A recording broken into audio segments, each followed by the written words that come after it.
Good evening, ladies and gentlemen, and welcome once again to MNW Firing Line, your guide to Multiverse Nexus Wrestling.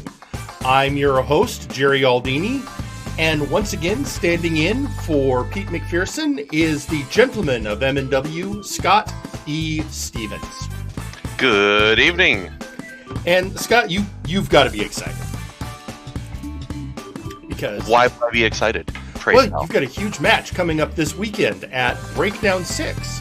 My gosh, I do? Now, don't be like that. Come on, we got to hype the show. You know what's going on. No, I have a match. It's probably one of the most important matches of my career. Thus, like I said, excited. A bunch of other matches, too, I believe, although none of them are as important as mine. Sure. No, and we'll cover those as we go along. And really quick, thank you to Sonogav for the raid of 2, and to Hartley Reaper for the 6-month Tier 1 resub. And with that, let's go ahead and cut out the music. And all right, we're ready. This has been quite the lead up. This breakdown, every breakdown, it seems like there's something going on that makes it more than just an average pay-per-view. And I'm sure you would agree that this time it's the looming specter of the faction warfare. Sorry, I'm having some technical difficulties on my end. Give me just a moment, please. Certainly, we'll check with Phyllis in the truck. Well, as Scott checks on those technical difficulties, let's talk a little bit about what we can expect this weekend, and we will cover in this show what we have coming up and what we will be discussing, how we got there. Well, you know what? Actually, I'm going to hold off on that. We've got something, but it's a spoiler. If you haven't seen last Friday's Friday Night Flashbang, you're going to see. We'll have something for you at the end. But until then, well, while Scott is taking care of his setup, let's head to the beginning of the show, where the representative of the brass, Mr. Lawson, came to the ring to address the crowd and the locker room. There are a couple matters of housekeeping to bring up, as it were. You see, last week, and it wouldn't feel good if I just left this hanging, I gave a particular wrestler an ultimatum. They had a wonderful idea about how they could get back into the win column, and I told them that they had better not lose. Do you all happen to remember who that was? If you've picked out your bingo cards and it had Brawl Kaiser on it, then you are correct. That was the man who wanted to avoid this get off the schneid match. And Brawl, I have to say I'm very disappointed. An incredible showing, but both Jack the Questionable and the Grim Reaper bested you in that match. And I don't want to hear excuses that they teamed up on you. Your ultimatum was win, or you would have to get off the schneid. But it doesn't end there, Mr. Kaiser. You see, I've booked you in a get off the schneid match for Breakdown 6 against 3 members of Flashbang that have never won a match in Brawl Kaiser. If you lose, let me remind you, we're in the middle of a draft. You embarrassed Flashbang against Mega Blitz. So if you like them so bad, if you lose your match, you will be officially drafted to Warzone. So I highly suggest that you do not lose this match, or you can go spend the rest of your days with Mega Blitz X for all I care. This whole interbrand thing stops now. The embarrassment stops now. And there you have it from the lawyer of the brass, the man who has been overseeing the Flashbang administration on their behalf since the suspension of General Manager Hey Mr. Rabbit. And it looks like Scott's still having some technical difficulties. So we'll just plug on and hopefully we can get him sorted out and back on the air with us. I promise you this wasn't on purpose. No, we value Scott E. Stevens here on Firing Line, truly. Meanwhile, it looks like we are maybe getting some hello. Somebody has just joined us in the booth. Oh, hi. Sorry I'm late. Working on a lot of things. That's your boy. Yeah, Eric, it's fine. Yeah, like I was talking to Scott before his technical difficulties, that's an exciting weekend coming up. Yes, it is. Big show. And, we just heard from the lawyer announcing that there would be a special Breakdown 6 Get Off the Schneid match featuring Brawl Kaiser against opponents who have never won a match. Yep. On Flashbang, which that's not a long list. It's not, although, well, we'll see. In the meantime, before we I see you had the same idea that I did. I did, but you know what? That's technically you're correct, which is the best kind of correct, but also terrifying to think about. We'll leave it there.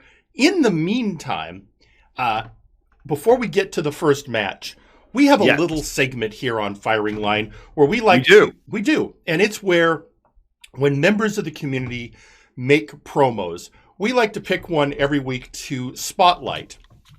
And this week, well, the promo we had actually addressed the first match of the night. So, ladies and gentlemen, the Flashbang audio promo of the week featuring the Cyber Controller. Last week, I made my return to the showcase match. Unfortunately, I was defeated by the Reaper of the Empire of Terror. I know no fear, but Reaper, you were intriguing. I've never seen an organic who shows no remorse, no feeling, and no sympathy to their opponents, as I had with you. You're almost mechanical in a way, and that makes me interested. You will be intriguing to watch from now on. Although, make no mistake, my path of showing how powerful the cyber race is to organics is still going strong. And anyone who dares get in my way, well, you've seen what happens to those who do. And with that, we go to the first match of the night, featuring the Cyber Controller taking on the Grim Reaper in basically a showcase grudge match. For those not aware, the previous week, even though neither one won the showcase match, the Cyber Controller eliminated the Grim Reaper. Or am I remembering that backwards? It was the Reaper eliminating Grim, the Cyber Controller. So this was revenge for Cyber Controller, who was frustrated because they had been on a roll up until that point. Fair enough. And this is interesting because the Grim Reaper, he recently appeared in a Get Off the Schneid match. Did pretty well. He did well, but he didn't get off the Schneid. It's true. So I think both of these individuals have something to prove. The Cyber Controller setting some admiration to the Reaper, mostly about his cold-heartedness and ruthlessness. Now, Scott, have you faced either of these men in the ring yet? I don't believe you have. Unless I encountered them in a showcase match, no. So, what are your thoughts? I mean, you've got the Cyber Controller, who, of course, represents everything you despise in wrestling, but then you've got the Grim Reaper. I'm not entirely sure what you mean by how he represents everything I despise in wrestling, because, frankly, he's astoundingly adept in the ring, but I do find him terrifying on a number of different levels. Well, I wasn't sure if that was the end of the match right there. I was just referring to the fact that he's essentially is armor, and you've never liked armored wrestlers. Well, I mean, I'm going to assume that that is what his body is. Sorry, I'm watching the match because I'm like, I remember watching. There were so many near falls. Like, couldn't remember how many I don't remember who won, and I don't remember how it finished up. So I didn't want to talk over the conclusion. Well, that's fair. I mean, this was a heated contest, several near falls. It was a very exciting match. Back and forth the entire night. But in the end, there has to be a winner. And in this one, well, as we'll see here in just a second, after a few gut wrenches, the cyber controller goes for the pin. 2, and there it is. So it turns out the flesh was weak, and the controller comes out with a victory. And a little modicum of comeuppance to the Grim Reaper. I'll be honest, I'm a little torn in regards to this contest because, as I've made abundantly clear, dog, will you please get out of my face? That I have no love for the Empire or any members of it, but I also am not a fan of Cyber Controller whatsoever because, unlike him, I'm an organic being, and he's expressed a strong distaste for all things organic. So I'm not sure in this instance which of the two is the lesser of the two evils, in my personal opinion. And Eric, what are your thoughts after seeing that match? I mean, my thoughts are, who the hell's going to stop the Cyber Controller one-on-one? Hopefully somebody. I mean, as you said Why don't earlier, you do it? I volunteer Scott E. Stevens. No. I'm going to petition the brass. Yeah, you don't have the you like brass petitions, like don't I you? do, thankfully. Don't you? You love petitions. And and just like last week, we get through maybe one match, and you start antagonizing me. It's not your fault. I just don't like you as a person. You're right. That's not my fault. That's entirely yours. You know what? We have time tonight. There's no Warzone to cover. Go for it. I would rather we move on with the show. All right. Well, after that, one of the main event for last week's Flashbang was the Interdimensional Championship match between Earl King Wes and Wiley. But before that could happen, the King of Kings did probably what is his favorite thing in the world to do, and that is hide behind his lackeys? Well, come to the ring with a microphone. Oh. Except that he doesn't? I mean, I'm not saying, yeah, it's. I think his favorite thing is talking in the ring. I think what you're talking about is a close second. Let's go hear what the King of Kings has to say. If we have to. And as for you, Helix, that was cute, bringing Citric King out here, Mr. Money in the Bank, your old Death Juice pal. It was so nice to spear him through the mat again. As pathetic as always. And unlike Citric, tonight I am going to put Singles Gold around my waist. What is happening? Here comes the lawyer again! The brass wanted me to inform you that Tigery is considered an official member of the Empire of Terror. You really should have spoken to me. Henry wasn't authorized to come out here and say any of that. Helix, Citric, and Ramon were already booked for that match. Don't know how he found that out, though. I should really speak to the Omni Geek. I hope he's not revealing information.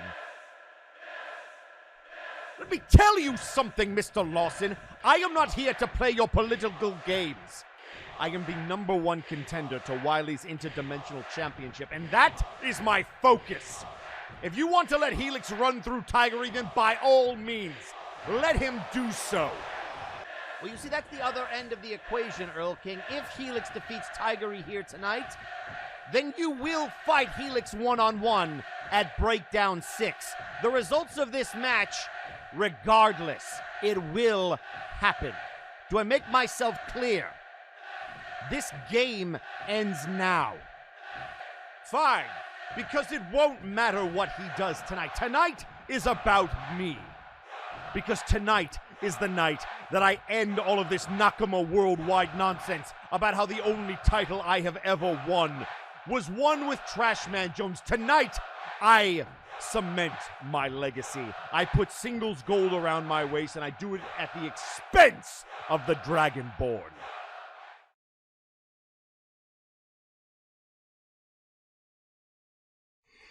And with that, so two 2 times people come to the ring with microphones, and it involves Mr. Lawson. I mean, I guess that's what happens when you're the authority figure around here. And I'll say this. I know he rubs a lot of people the wrong way, but looking at it objectively, he does tend to be he's rough, but I would say even-handed. I wholeheartedly agree with that statement. So, I mean, he holds people, he does things that sometimes screw people over, but he doesn't seem to be favoring anyone in particular. He's I don't know, I guess you would say even-handed in his judgments. There's consistency. That's it. He lacks hypocrisy. I think he's absolutely very even-handed. He has no loyalties to anyone on the roster. His loyalty is to the brass. And what the brass wants is for MNW Flashbang to be the best show it possibly can. And as such, Mr. Lawson takes great pride in what he has been given responsibility to do. And I think he's been doing a fantastic job so far. With that said, I miss Mr. Rabbit. Agreed.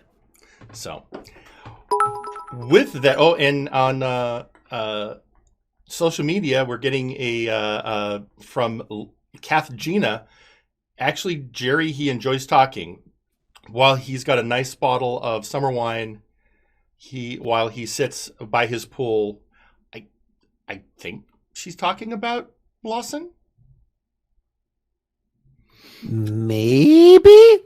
Let's go to the next match. This was another interesting one. So recently, as more and more attention has been paid to the various records with the showcase matches, more people are getting to have a greater recognition of the importance of showcase matches in a wrestler's career. And with that, this particular showcase match we're about to show had a lot of interest from the fans and from the wrestlers. First off, you had the aristocratic Canid, who, having won 3 showcase matches, was looking to tie Big Rock's record. Dragoon, who had won 1. Brandon Boss, who was in the 2-win club. Hutch Cale, looking for his first showcase win. Matt Baker, also with 1 win to his record. Then Sheepy, I believe, member of the 1-win club. The Curator, a member of the 2-win club. And then Johan Mjoln, another person looking for his first win. And I'm wrong. I'm sorry. The Curator is also with Canid in the 3-win club. So also looking to match Big Rock's record. And the multiverse is now that there's more attention being paid to who's won how many showcases, that number is becoming a huge part of people's bragging rights. I know I've won one. How many of you won, Eric? None. That's right. You can't do that to right. You know who else hasn't ever won a showcase match?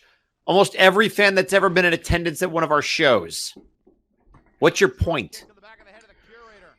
Now, the other thing I would point out, a lot of people talk about with the showcase records is, of course, everyone would like to beat Henry Colt's record, where he eliminated all but 1 opponent. But with that, we got our first elimination, which was the Son of Thunder, Johan Mjoln, still without a win in the showcase. And then, according to the chat, Johan apparently has 1 win under his belt. It may have been before we kept records. I didn't see it on the card. And there you have Sheepy. After several pin attempts, the ref was having to get him his cardio in that particular chain of near falls till that final pin. He was running around a lot. And then, so far, you've actually had a good number of eliminations by Brandon Boss and Dragoon. Boss, this is his 3rd attempt to pin Dragoon in the match before he finally got the Lone Ranger out of there. He seemed very focused. And then Hutch Cale going out and making a point of ruining the Canid's dream of matching Big Rock, the king of the showcases. Just shows you, even when you're good at these matches, it's still hard to come out on top. And here's your final four. And this one was super competitive. This with so many showcase veterans and people looking for something. And Brandon Boss, again, being in the looking to join the 3-win club. And having a good shot at this match. Brandon was actually on fire with, I want to say, 3 eliminations during the entire match. And then taking on the APS veteran Matt Baker. And I say veteran because of all of APS, he is the one Flashbang around the original. longest, yep. And the anime hero cannot stand up against the paranormal investigator. And this comes down to the curator, again, a 3 showcase winner, looking for that 4th and the tie for Big Rock's record. And Matt Baker looking to gain some more glory for the Arcane Protection Services. And in the end, Baker comes out on top and joins the 2-win club. Which, even the 2-win club is a fairly rarefied group.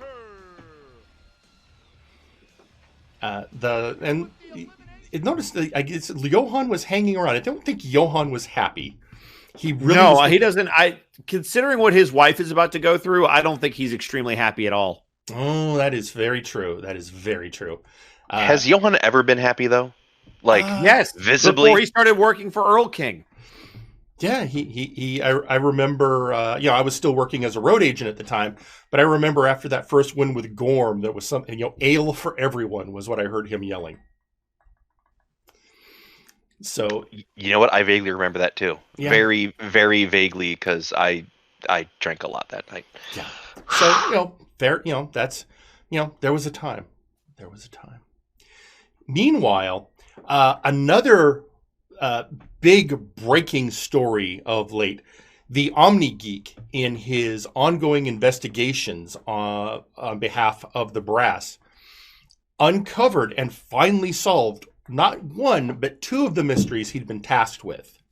The mystery of who ran over Punk Master Ghost, and in addition, who stole the mask from the household of DeLuna.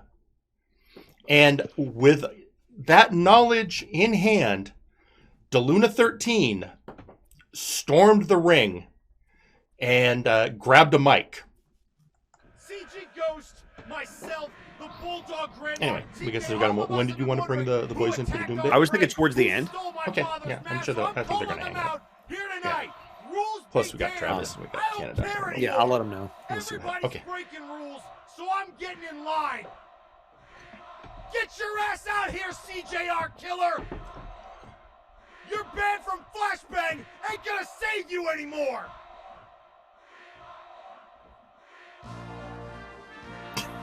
DeLuna was so angry. My mic's sorry, the mic's hot. I will do Screwed up. everything that I can to make sure that you can exact your revenge. I have told you that I am not lifting the ban on the Outlaws. CJR Killer being the perpetrator, be damned.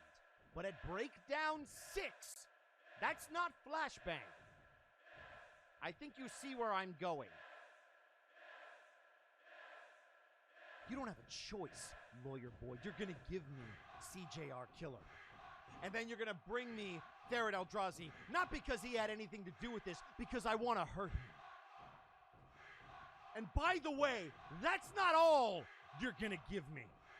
You will get the Outlaws. If you and Bulldog want the Outlaws at Breakdown 6, consider it official. But if you're going to continue to demand things from me in that tone of voice and act like you run this show, I will remind you that it is the brass that runs this company. You're right, the brass does run this company. So let me tell the brass what they're gonna do. Because again, I'm out of fucks to give. I've hired Jack the Questionable and Red Star Roman. Do you know why? I've hired them so that I can kick their ass at Breakdown 6. So they're gonna be with the Outlaws. You catch my drift? Yes, apparently I catch your drift. Am I to understand You hired Jack the Questionable and Red Star Roman to fight them. So you paid them to try to beat you up. Just so that we're on the same page, DeLuna, you're clearly not thinking rationally. Now, I'm going to tell you exactly where this is going. Jack wants to walk around in a fake mask. Bulldog's going to rip it off his face. Red Star Roman wants to get involved in our stuff with Kevin Blackwell. He's going to get put in his place. And CJ wants to run over Punk Master Ghost. Don't think Bad CG Ghost and TK don't want to taste. So the four of us are going to kick the shit out of the four of them. All right, DeLuna. If this is the path that you want to go down, then fine. At Breakdown 6, the Outlaws, Jack the Questionable, and Red Star Roman will go 4-on-4 with DeLuna, the Bulldog Grant Martin, the Bad CG Ghost, and TK. Are you satisfied? And, whoa, Lawson is definitely putting in the work this week. That's 3 for 3 now. But I'm interested in this match because, so, DeLuna and Bulldog, Spectre Sonata against 4 mercenaries. I think, as we've pretty much established, Red Star Roman is a mercenary at this point. Mm-hmm. But I still have I mean, absolutely, I understand where DeLuna is coming from. He knows who perpetrated the act. I still have a question, and I'm sure it's a question that will come up at some point in the near future. Oh yeah, I think we all have that question. And it's, again, it's the same thing as if I was Jack the Questionable, I would not want to be anywhere near Thunderbolt or the Creation since he attacked Dr. Caliban, even though that attack was done at the behest of Dragoon, which, of course, Dr. Caliban called in that debt back at Breakdown 5. But similar thing here, but that will, I'm sure that will be addressed. Maybe this is why DeLuna wants to get his hands on CGR Killer. Beat the answer out of him. I guess we'll go ahead. I was going to say, I'm sure this tale is far from over, though. Oh, I'm sure. I don't think right now he cares who did it. He just cares that the actual perpetrator of the act he gets his hands on, and he could beat the crap out of more than one person. But with Multivania coming up, both shows are in that building. If Warzone did it, he's going to find them. If somebody on Flashbang did it, he's going to find them. Yeah, I think that's pretty much a given at this point. I will say this, though. No matter what else you can say, the Omni Geek has turned out to be a pretty competent investigator. He did. He cracked this case, although, according to the press release, he's now working with the full authority of APS to try to figure out the other mysteries that are going on, but we'll get into that towards the end of the show. Okay. That'll be interesting to see. I've got to remind myself when he's talking the full authority of APS, he's talking about all 3 of them. All of them. Yeah, he's not just going out in the field with Seth. I mean, he was working with Seth, but now, again, we'll talk about it after the main event because it has implications. That's true. It's true. So with that, our next match. So this was an interesting match considering things that are going to be coming up at Breakdown. And that is, this match features the Colt Classic Henry Colt taking on Zephyr Tail, being accompanied to the ring by the Champ Nero Napier, Blight Howless, and I want to say, was that the Crimson Phoenix? I believe so. Yeah. Now, the reason I say this is interesting is the match that the Colt Classic is going to have at Breakdown 6. He is going to be taking on what is now being called the Beat the Streak match. And Eric, do you want to talk a little bit about what that is, since you have I mean, it's pretty straightforward. Satyrus Basilicus has never been beaten. Just ask Maximilian Thunderthighs. But Henry Colt has, I guess, decided in his infinite wisdom that, what I want to do? I want to beat the streak. And so at Breakdown 6, he's going to get that opportunity. All right. And we actually, apparently DeLuna13 is watching the program because he just tweeted out on social media, Eric is exactly right. The main thing I want is my father's mask back. So it sounds like DeLuna is sure he wants revenge, but he also wants his legacy back. Of course, nothing is more important to a luchador than his mask. And to have, stolen it and not even, won it from DeLuna 12 is beyond disgraceful. So, yeah, of course, his number one priority is going to be, restoring his family's honor and getting that mask back. Fair enough. Meanwhile, at the match at hand, so Henry Colt basically having a warm-up match against Apex, taking on Zephyr Tails, somebody you've got quite the history with yourself, Scott. Yeah, I certainly do. And let's not forget the fact that he brought 3 Apex members out to the ring with him. And I'm pretty sure I said something, I tweeted out something during the match that, 1 manager is fine, 2 is acceptable sometimes, but 3 is ridiculous. I'm frankly surprised that they didn't get more involved in the match than they did. You mean at all? I think Blight a couple of times jawed at Colt and the ref. Other than that, it did seem, and you'll forgive me for the pun, but I think for Zephyr it was sink or swim. That's fair. Yeah. And Zephyr, let's face it, Zephyr's had a good record since joining Apex, but not a perfect record, as Henry Colt shows right here. Coming out on top, coming into Breakdown 6 with a bit of momentum. But, it's great to have momentum, but there is a reason why Mr. Lawson picked Satyrus Basilicus to be Maximilian Thunderthigh's opponent last week, or the week before at Faction Warfare.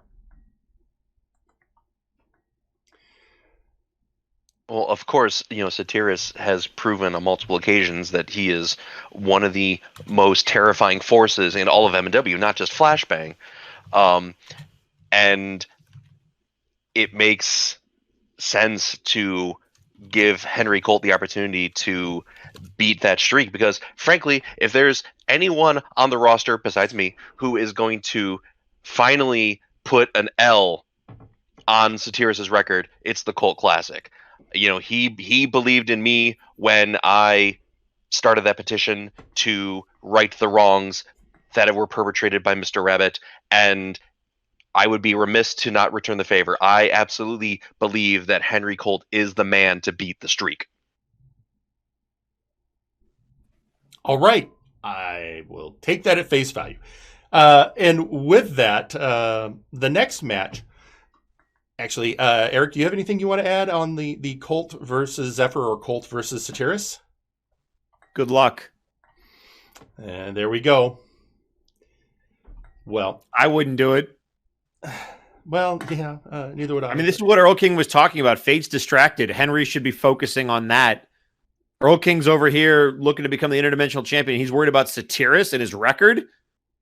Priorities, man. I mean, that's a fair state. I mean, Fate. And Henry looked, it's not like Satyrus walked up to him and said, I want you. Henry's like, I can beat you.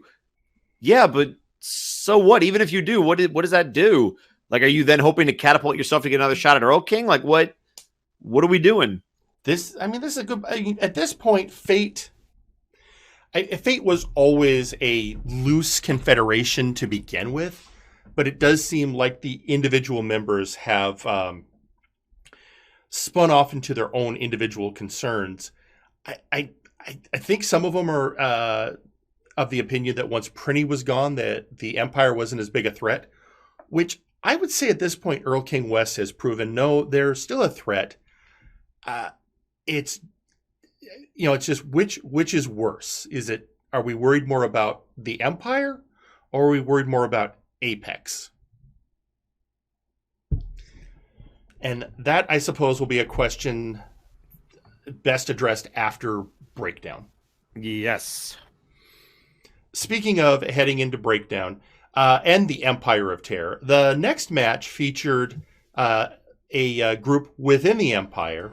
It's the Abyssal Void, the team of Lord V and the Cleaver, taking on the Guild. Guild's been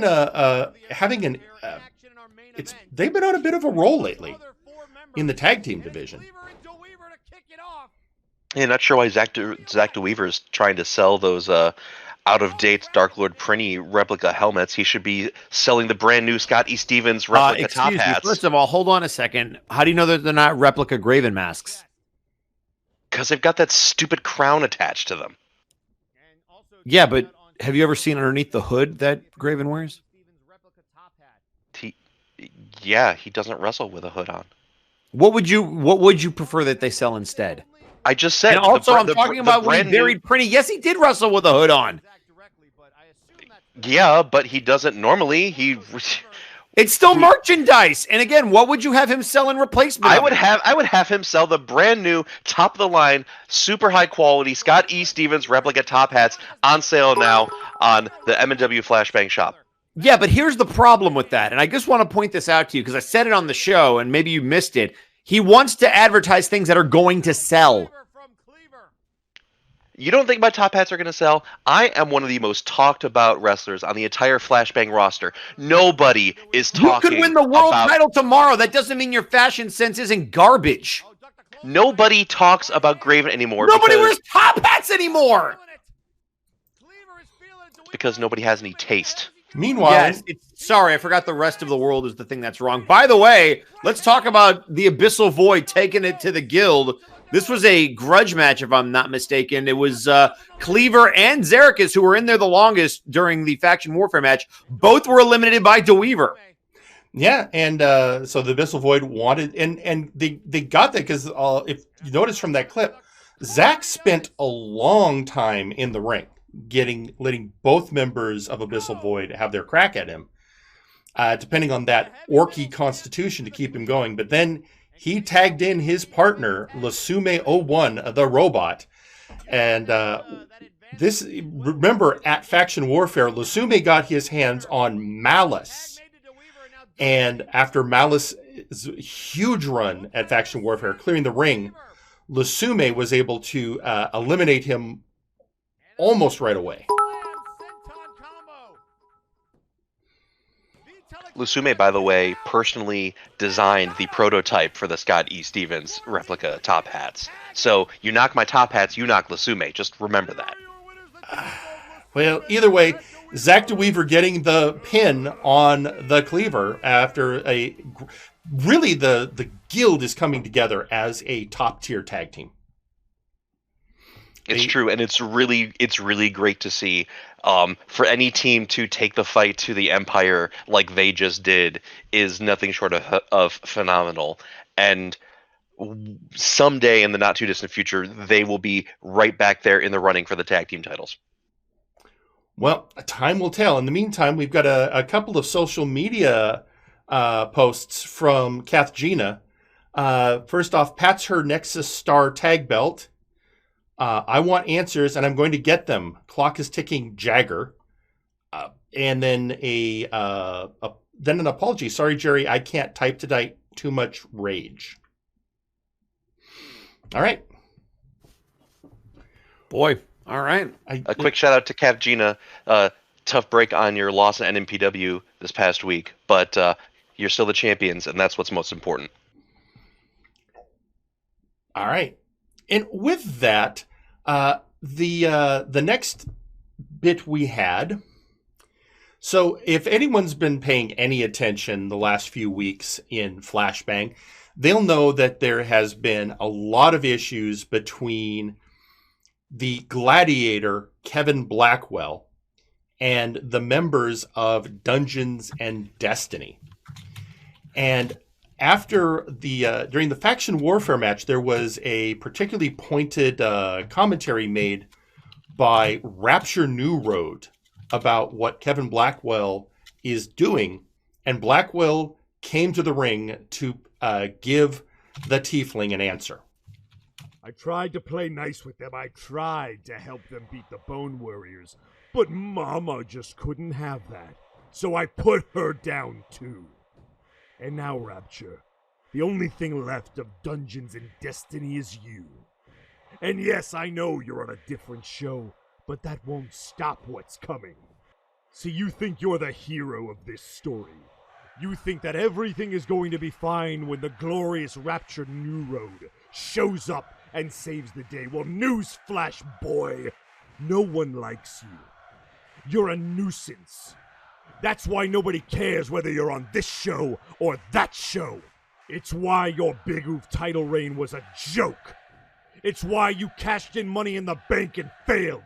Because just like your boys, just like Mama, you're failures. And misery loves company. So I'm going to give you what you want, Rapture. And I'm going to make an example out of you. At Breakdown 6, I'm going to do your locker room a favor. I'm going to punish you. I am going to beat you within an inch of your life. And if I'm feeling generous, I might let you walk away.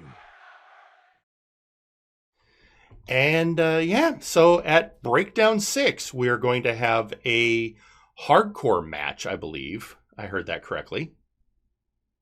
Or is that a different match? No, that is correct. Hardcore match between the modern day gladiator Kevin Blackwell and Rapture New Road. And that's I know technically it is a cross-promotional match, although I think it's worth remembering that Rapture New Road is in fact a Flashbang original. I mean, he was, at the very least, he was part of the Warzone group, because him, Notorious CAT, there were some Warzone guys that came down for the first episode of Flashbang as like a one-night only thing. He actually won a fatal four-way cruiserweight match. And don't ask me how I remember this. It was him, the Bulldog, DeLuna, and Shere Khan. You might notice those other three have a lot of history together. And he came out on top in that match. And that is where the Bulldog and Shere Khan started their rivalry. That's true. And look where that led. No, I take it back. Graven might have been the fourth one in that match. It might have been Graven. Might have been. All I remember is, I think, wasn't he on the next week as well? I'm pretty sure Rapture did at least 2 or 3 Flashbangs before he went back up to Warzone. He did a couple, yeah. I think because after that, he had a singles match with somebody. I want to say it was either Graven or DeLuna, the person that he had, because he ended up winning that fatal four-way, and the guy he pinned wanted a singles match with him, so he came back for another one. True, and of course his long-standing association with Dungeons and Destiny. Well, with that, the next match. So with the coming Breakdown 6, one of the matches we know that is going to be on that card is the grudge match between Labris and our own Scott E. Stevens. And with that, we had a night of pick your poison matches for the two, where each one cherry-picked an opponent for the other. And Scott, we're going to start out with the Labris match and your hand-picked opponent to take on the Minotaur. So, of course, Labris coming out with his brother Satyrus as well as Mizuki Napier. And the opponent you chose coming out with the rest of Vaporwave was Apollo Hades. And well, sure, because I knew that Labris wasn't going to come out alone, so I wanted to make sure that his opponent was somebody who at least had cohorts to watch his back. And he campaigned, Apollo did, for at least 2 days to have me pick him, and I acquiesced. Vaporwave have been doing really well as of late. I like the cut of his jib. He's one of the few people who's actually been supporting me all along, since the whole petition thing, and I figured, he would. If he didn't take Labris down, he would at least soften him up real good. Fair enough. So you're saying this pick was in part by how much passion he had to actually have the match. Absolutely. For someone to want so badly to step into the ring with one of the Minotaurs is, I mean, there's a fine line between bravery and stupidity, and I like to think that Apollo Hades tiptoes across that line every single day. Yeah, well, considering some other recent challenges he's been making, I would tend to agree to that. But that's neither here nor there at the moment. We'll get to that later. But he's young, he's hungry, he constantly strives for excellence, and I just thought that he would be the best choice of people who would say yes for this match. Fair enough. Now, How do you feel he did against Labras? I was slightly disappointed, and we'll see why. But overall, I think he did quite admirably, all things considered. All right. Well, and with that right there, of course. Now, here's the thing. It wasn't just a stomp. I mean, this was a fight we saw earlier in the segment. Paulo did some great moves, got Labras outside, was showing some real fortitude. But in the end, I mean, getting here into I always forget the name of Satiras's or Labras's. That's the Icarus lock. The Icarus lock.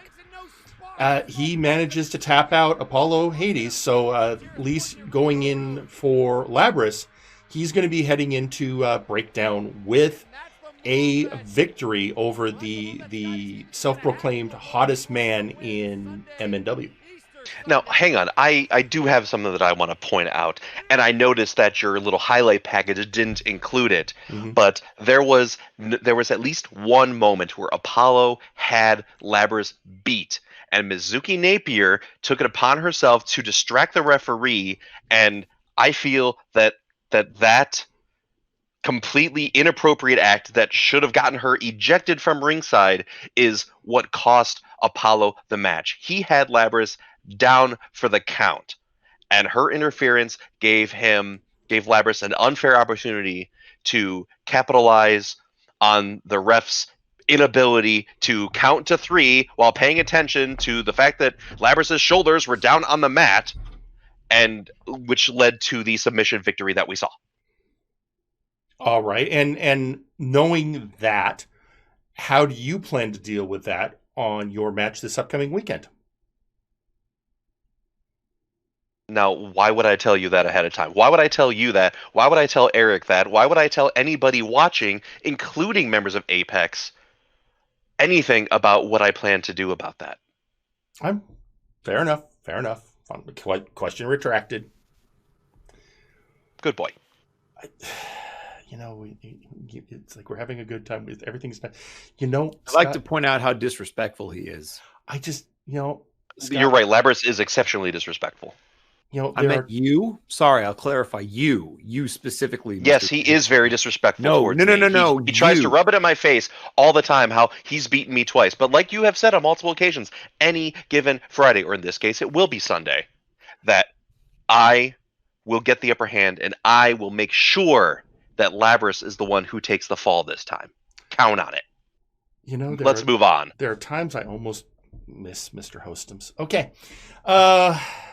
Moving on. One of the other matches that's going to be coming on Breakdown, in fact, sure to be our main event of the evening, will be the World Heavyweight Championship match featuring Apollo, not Apollo, damn, that's in my head still, Artemis facing off against Nero Napier. And so the Omni Slayer came to the ring to address his opponent. And when you gave me an opportunity to come after your title, what did I do? I seized it. Because that's what I do. I take advantage of opportunities, scarce as they may have been. And you're going to find out the hard way that you keep underestimating me, and that belt ain't going to be around your waist for a year. I know that's a big deal to you. You want to make it back to Multivania. The place where you screwed Ginger Boy in the first place? Problem is, Road to WrestleMania runs through New York City, baby. Right here. So why don't you bring yourself out here so I can say this to your face?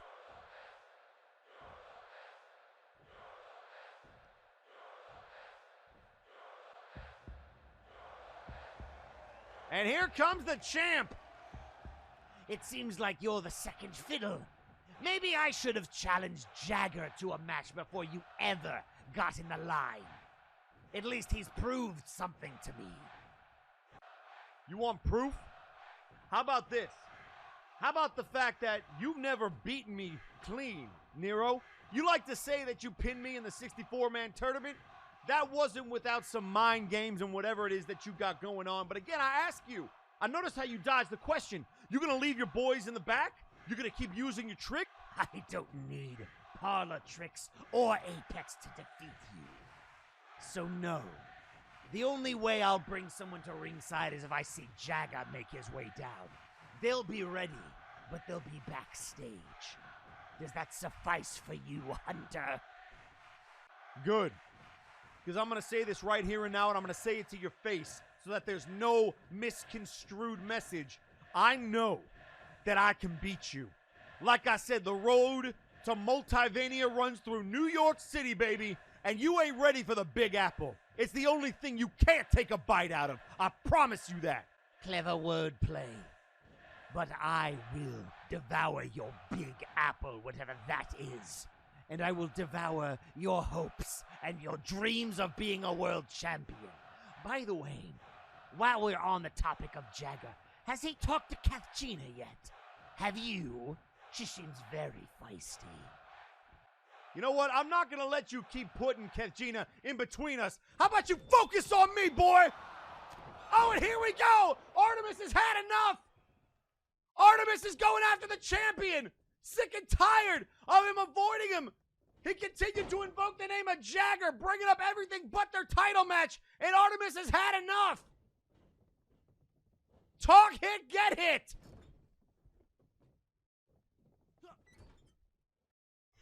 Well, there you have it. Those two are ready to go.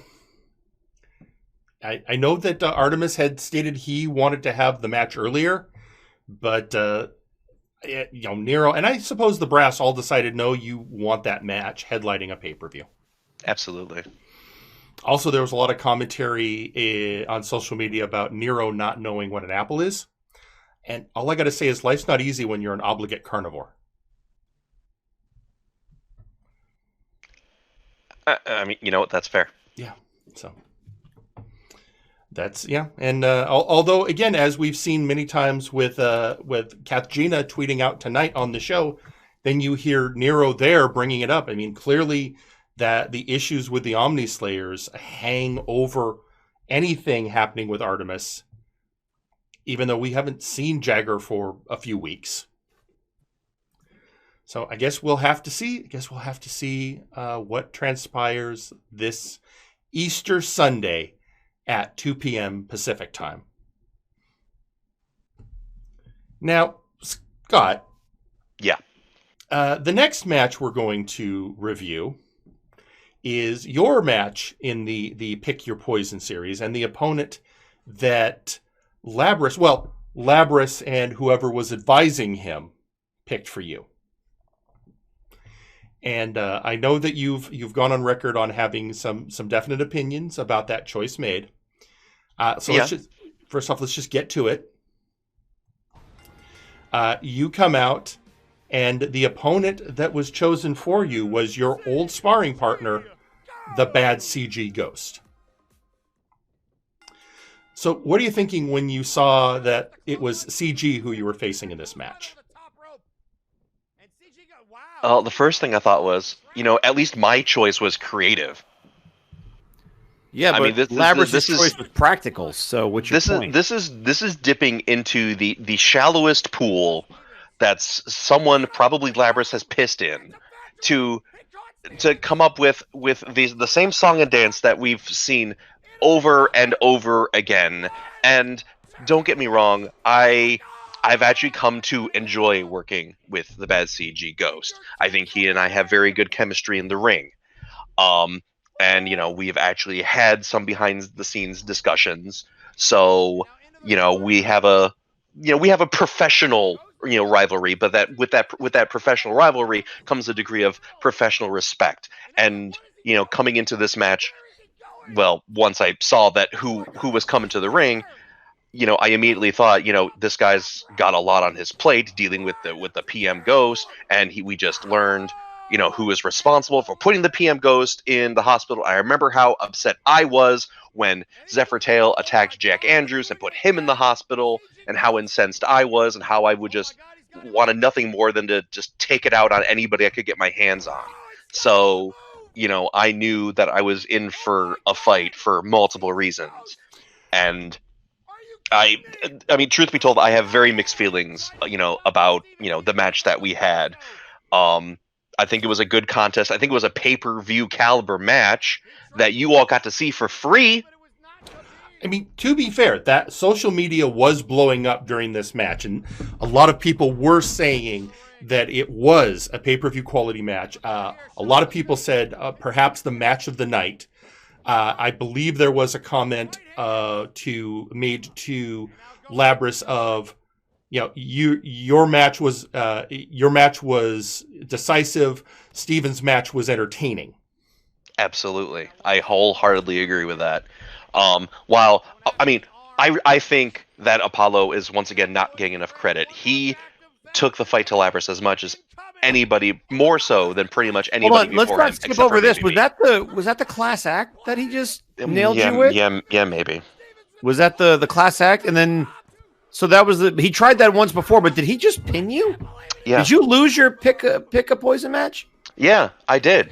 And like I said, Labris would have lost his too if not for outside interference. And notice I didn't come to the ring with anybody. I came out all by my lonesome. Yes, he absolutely would have. He had Labris down for at least a 6 count. Mm-hmm. But the ref was too busy paying attention to what Mizuki was doing instead of what was happening in the ring and doing his job. And how often have you seen people that know that their managers are up on the apron actually take that time to recuperate? That doesn't necessarily mean that they couldn't have kicked out before a 3 count. Look, that's neither here nor there. I'm not interested in talking about that match. I'm here to talk about the match that just happened. And like I said, tell us what went wrong in that particular match. If you would shut the hell up for just a minute and let me talk, Genericson. Good God. I am here by official invitation of the brass. You're here because you're buddy with the hosts, okay? So stay in your goddamn lane. I'm pretty sure I commentate the show. I absolutely belong here. Anyway, no, you commentate Flashbang. You are not one of the hosts of this show. So back the hell off. I give credit when credit is due. And I see people in the chat talking about, Steven's putting someone else over. These are the end times. I give credit where credit due. It is not my fault that is such a rare occurrence on Flashbang. All right, CG Ghost beat me. He beat me for the second time by hitting me with my own finisher. Fair play, Ghost. I hope that helped you get some aggression out. I know wrestling you again helped me get some of my frustrations out, and you won. Congratulations. But I'm not about to let someone like you, Genericson, just sit there and try and tear me down like you always do week after week, coming in here to antagonize me when I am the most watched, most talked about, most tweeted about wrestler in this company. Nobody talks about any other wrestler more than they talk about me. I am the one who has Apex's attention. I am the reason that Mizuki Napier keeps having to tell Nero to focus on his number one contender because he's too busy thinking about me and looking over his shoulder for me. Actually, Mr. Revisionist History, that's because he was focused on Johan and Tigeri. It had nothing to do with you. Now who's talking about revisionist history? I mean, I vividly remember the match, the sequence of matches that they had, and the conversation on the phone that Mizuki had with Nero. That was after his whole Johan Tigeri thing. And I get your shocked silence. That means, oh, right, he's correct. Because unlike you, I am a journalist. To Johan and Tigeri, I have notes. Nobody gives a shit. Facts.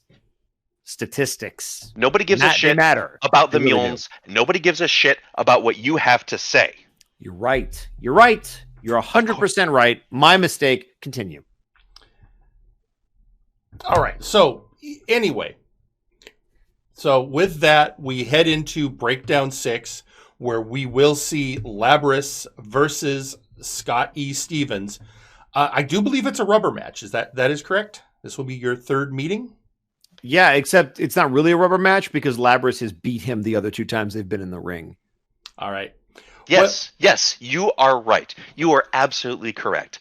I have faced Labris in the ring on 2 occasions so far, and on both of those occasions, he beat me. Go ahead and pat yourself on the back. You got that right. I'm so very proud of you. And going back to what Jerry had asked me earlier about what I plan to do about the numbers game, I had a moment to think about it, and I decided, oh, this is really simple. Labris, I know you're paying attention to what I'm saying right now because you and your brother can't keep your hooves off of your keyboards. I challenge you, and this shouldn't be that hard, to leave Apex backstage. Because I don't want to give you any unfair chances, and I don't want there to be any excuses. Because when it comes to Labris, I don't make excuses. I've never made excuses. Labris is as tough as they come. He doesn't need Satiris at ringside. He doesn't need Blight Howless or Nero Napier or Mizuki, anybody at ringside to beat me. He has proven that. So why don't you go ahead and stick to the formula? I'm not going to bring Vaporwave. I'm not going to bring anybody. Okay? It'll just be me. It'll be just you. And we'll just be done with it. All right. Well, with that, let's get on. So this next segment it has a interesting bit in retrospect, and it has to actually do with something you said earlier, Scott. So now let's head down to the ring as we get to hear from somebody who hasn't appeared too much recently, and that is the leader of House Caliban, Dr. Caliban himself. I've noticed that when you want to make a name for yourself, you attack House Caliban, whether in its current incarnation or even just the creation or the time bandits that have come before us. Everyone tries to make their name at our expense. I've noticed this. It is a pattern that disturbs me. The other thing I noticed when I took a look at the landscape of MNW is that House Caliban currently is without direction for Breakdown 6. And there is typically a very easy solution to that problem, and that's why I'm out here, to rectify it. The House of Caliban would like to issue an open challenge for Breakdown 6. I'm not going to add any specifications. I'm not going to add any particular number of people we're challenging. I am simply going to leave it out there because I and my inquisitive mind are curious as to who will step up, how many will step up, how many dare to test themselves against the Flashbang measuring sticks, the House of Caliban. And there you have it, open challenge with no pre-set stipulations, just laying it out. Whoever wants to challenge the House of Caliban in any way for Breakdown 6. And we've heard the brass is going to go ahead and allow that open challenge to happen. The reason I find that interesting, you were talking earlier about how hard Apollo Hades had petitioned to be your pick to go against Labris. Mm-hmm. I mean, Dr. Caliban hadn't even got all the way up the ramp when Apollo Hades was tweeting out on social media saying that Vaporwave would take on the House of Caliban. Now, there are, I'm sure, other people have stepped up the challenge. We don't know if that's going to be who the House of Caliban faces. We don't know which members of House Caliban are going to be in that. At this point, it's simply out there, and who knows what form it's going to take. And that's just like what I said about Apollo Hades before. He's young, he's hungry, he sees an opportunity, and he seizes it. And that's I can't fault him for that. He's always out there to prove himself, and I think that's admirable, to say the least. Fair enough. And so also tweeting out on social media, once again, Lady Kath Gina, I was so happy to see Vincent again. He's such a wonderful host. His tea is simply the best. I guess Kath Gina has visited the Caliban Manor at some point. Apparently, or at the very least, gotten their hands on that tea. That's true. I have to believe that. I mean, every time you see Caliban at home, there's always a teacup nearby. It's true. The question is, did he get that tea on his own, or did he get it from Manatee? That's a he has had association with Manatee before. I'm curious. But we also know that there's extensive gardens at Caliban Manor. We know for a fact that the one of the creation's hobbies is gardening. So for all we know, they grow their own. So we will see how that turns out, and what is going to transfer. Because right now, the House of Caliban, everyone naturally thinks of the creation and the Time Bandits. Mm-hmm. But that also now includes Donkey Kang and Dragoon. And those are what we know. For all we don't, I mean, no one knew about Donkey Kang and Dragoon at Breakdown 5. Everyone expected that Dr. Caliban would come out himself to wrestle because there weren't enough members. But if anything, it's shown that you never quite know what Caliban is up to. He himself has said he has plans within plans. Yep. He's always thinking. Yeah. He once quoted, somebody asked him about how he, if it's plan A, plan B, and his response was, I don't use the alphabet for my plans. That implies I only have 26.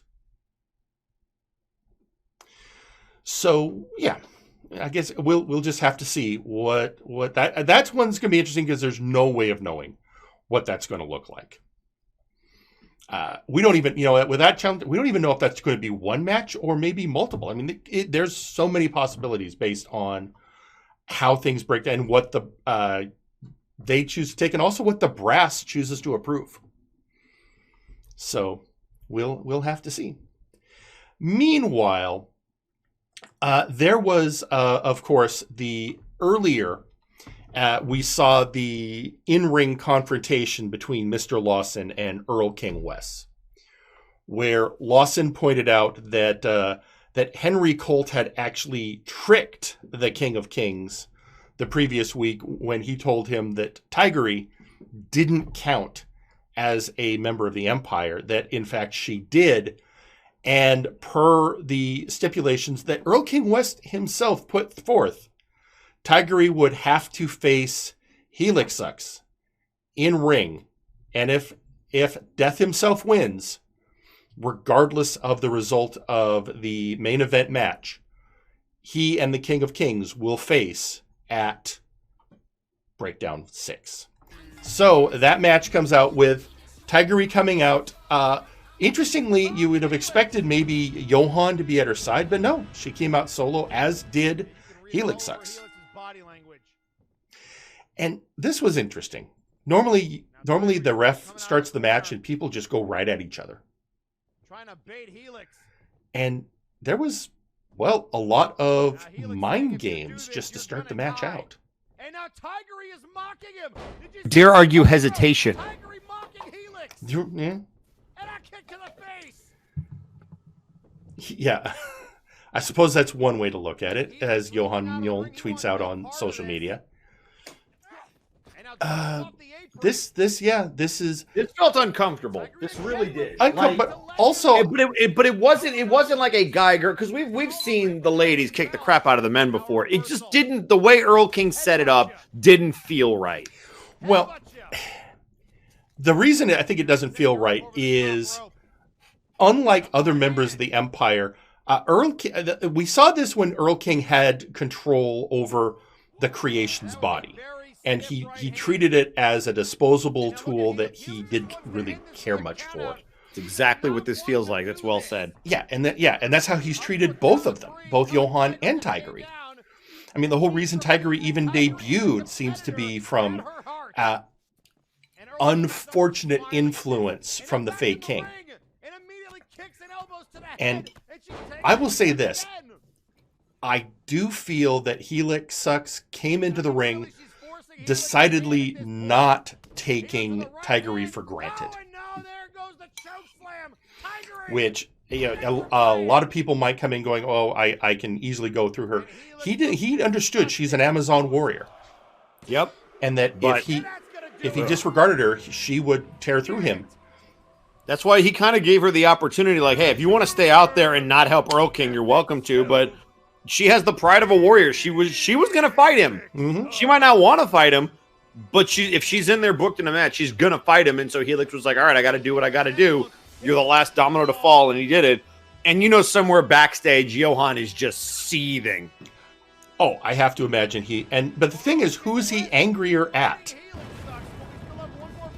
I mean, Helix just, that was the last gate he had to pass to get what he wants. But it's ultimately Earl King Wes's fault that she was there in the first place. There are a lot of people that he can be mad at. I don't think Helix is on the list. No, I don't think so either. I think if nothing else, despite everything, Johan's basic demeanor towards other wrestlers seems to have remained. It's not like he's suddenly degrading everyone else. He holds people in the same regards he used to. It's simply that he now is serving a new master. Actually, for him, serving any master, because before I would argue when he was in Fate, he was one of their leaders.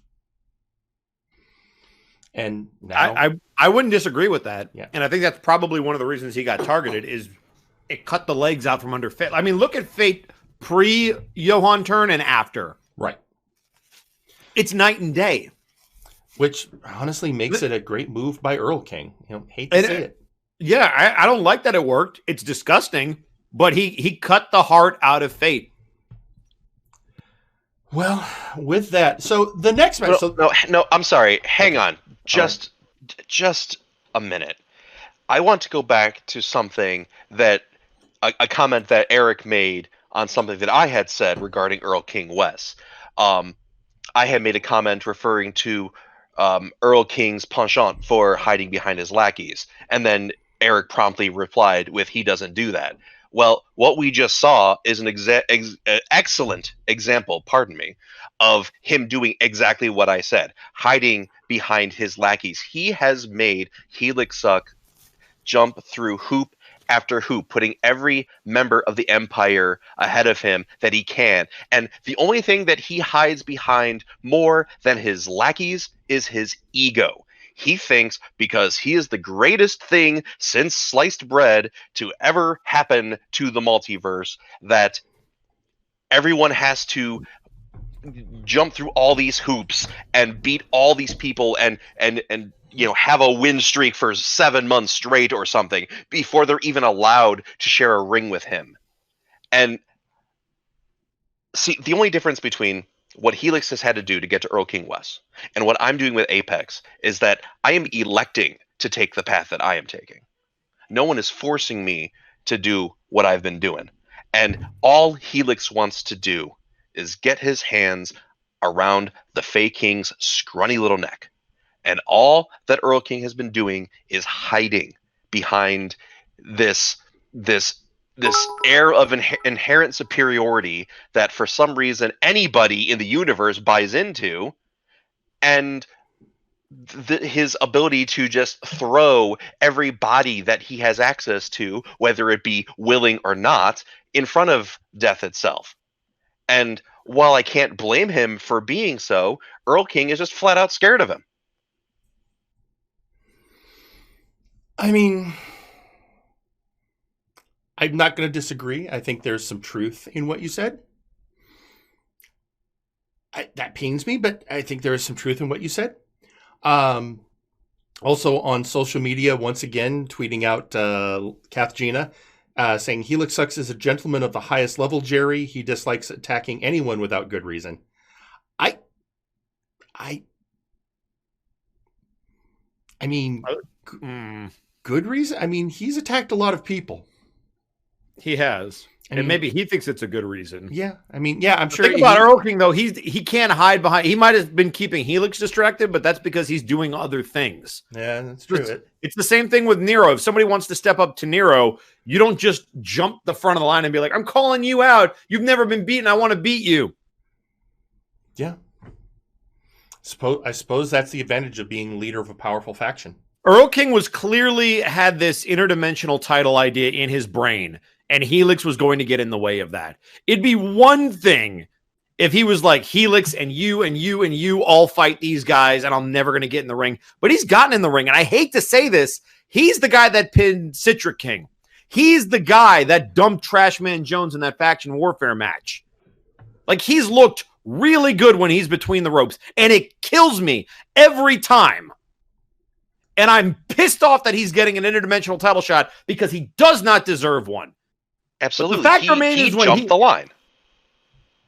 He jumped the line. By playing the And I'm not justifying him to jumping the Wiley's line. pride. I'm still saying is when he's between the ropes, he gets the job done. Period. Sometimes. More often than not, lately. I'm pretty sure we've seen him get his ass beaten pretty recently. Oh, it happens. But yeah, on the other hand, I'm thinking back to many matches where everyone went, "Oh, Earl King West is going to get his ass handed to him." Breakdown five. Ever since he beat Graven at Breakdown 5, he has been on a roll. He did not use any outside forces to beat Graven. Right. He did not do any outside forces to beat Citric King. He just pinned him. Well, and wasn't there a four-way dance that involved him and Ramund, and I want to say Jagger, and he looked at Henry Colt, and he won that too. Yeah, so straight up. Yeah, he's not a joke in the ring, but he does fancy himself the chess master. Well, we'll get more into that later once we get to our main event. But before that, we have one other match we have to cover. And it's a huge match in regards to Breakdown 6. Because the Bone Wars... So Eric, how long have the Bone Warriors held the tag team titles? I believe, I think it's we're coming up on 8 months. Did they win at Multivania? They did. So at Multivania, it would be a year. Them and Nero won at the same time. Yeah. So they both, I mean, that's a long time in this business to hold a title. And they've defended at every pay-per-view, and they've defended off of pay-per-view. Like they're going through almost every team on Flashbang. Well, and that's kind of the point. They've been through everyone. They aren't hiding out, and they aren't requiring people to go through huge hoops. And they don't want people to get repeat shots. They're like, take your best shot, and then let's go on to the next challenge. Because that's the whole premise of the match that's coming up. Exactly. And so the next match is going to be 4 tag teams. Basically, the 4 tag teams that have not yet faced the Bone Warriors facing off for the opportunity to go for the titles at Breakdown 6. And who are those 4 teams? Well, first off, we have the Forces of Nature. And then you have Electro Reality. The third team is Hell's Kitchen. And then finally, it is the Mad World. So that's and you know what? A lot of these teams have been doing great lately. I mean, Forces of Nature, Big Rock's been on a roll ever since he won the Monster Mash at Breakdown 4. Then you've got Hell's Kitchen, which has been doing some amazing work lately. A definite increase in performance by Electro Reality. And then the Mad World, their fortunes have definitely turned around since joining the cartel. Mm-hmm. So, and then once again on social media, Lady Catherine, or Lady Kathgina, everyone forgets because of his antics at times, but as I've said, Earl King West doesn't get to be the Lord of the Hunt by being weak. Like it or not, he has skills.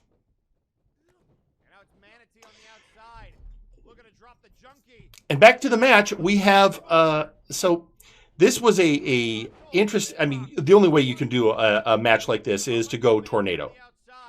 But because of the stakes, it was not an elimination match. It was one fall to a finish.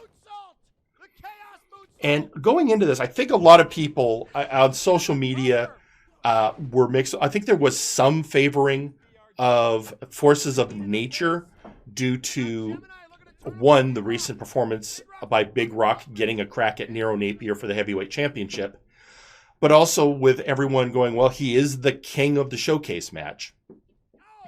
But when you were looking at this, Scott, what were you thinking? And I know Honestly, you're, no, go ahead, finish your thought. and I know you're not a tag specialist, but what were your thoughts? Haha. Be that as it may. Honestly, I watched this match as a fan. I enjoyed all the action. I enjoyed a lot of the matchups, like we have Manatee and Big Rock down there, and that I believe that they went at it for quite a while. And that's certainly a match that I would like to see one-on-one. All of these teams have proven their worth over the last several months and have demonstrated, why they belong in this match. But in a match this chaotic, just like that, it could be over before you even realize. Yeah. And Hell's Kitchen picks up the win. So Mr. Manatee and Suicide Gemini will be going to Breakdown 6 to take on the Bone Warriors. And we're getting on social media, we're getting a tweet from the official Bone Warriors Twitter account. And it says, the fact we have defended so many times against new opponents each time, and we still have new challengers, is a testament to how competitive the Flashbang tag division has become. Exactly as we wanted. One of the larger wrestling promotions in my home universe could take some notes from the Flashbang tag team roster. It's true, but I mean that's been the case really ever since. Well, even before the Bone Warriors won the belts, the tag division on Flashbang was a force to be reckoned with. But it probably became even more competitive under the Bone Warriors because, unlike the previous title holders, the Empire of Terror, they didn't pull any underhanded tactics on their opponents, and everyone's had a fair shot at the belts. Also on social media, Helix Sucks tweets out on social media, I didn't hesitate because it was Tigery. I've said it before, in the ring, there are no men or women, only opponents. I just let her decide if she actually wanted to fight or not. She chose her pride, so I made her fall. A poor choice, but one I respected. That doesn't mean you should have chokeslammed her into the ropes. Just saying. You know what? You want to tell him that to his face? I'm sure you can talk to. Think so. I'm sure Lawson could book that match. Pass. Scott's already going to get destroyed once. We don't need to see it twice. Anyway. Oh, you mean I haven't already gotten destroyed twice before by the Minotaur? I did. It's just going to be a repeat performance. If we're lucky, of course. Any given Sunday. With that, well, here we are. It's time. It's the main event. It's the say what you will, and frankly tonight we've said a lot.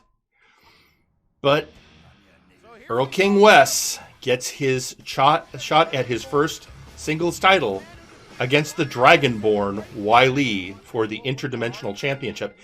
And Wiley had pointed this out previously in his in-ring confrontation with Earl King, that the Interdimensional belt isn't just a title. It carries responsibilities.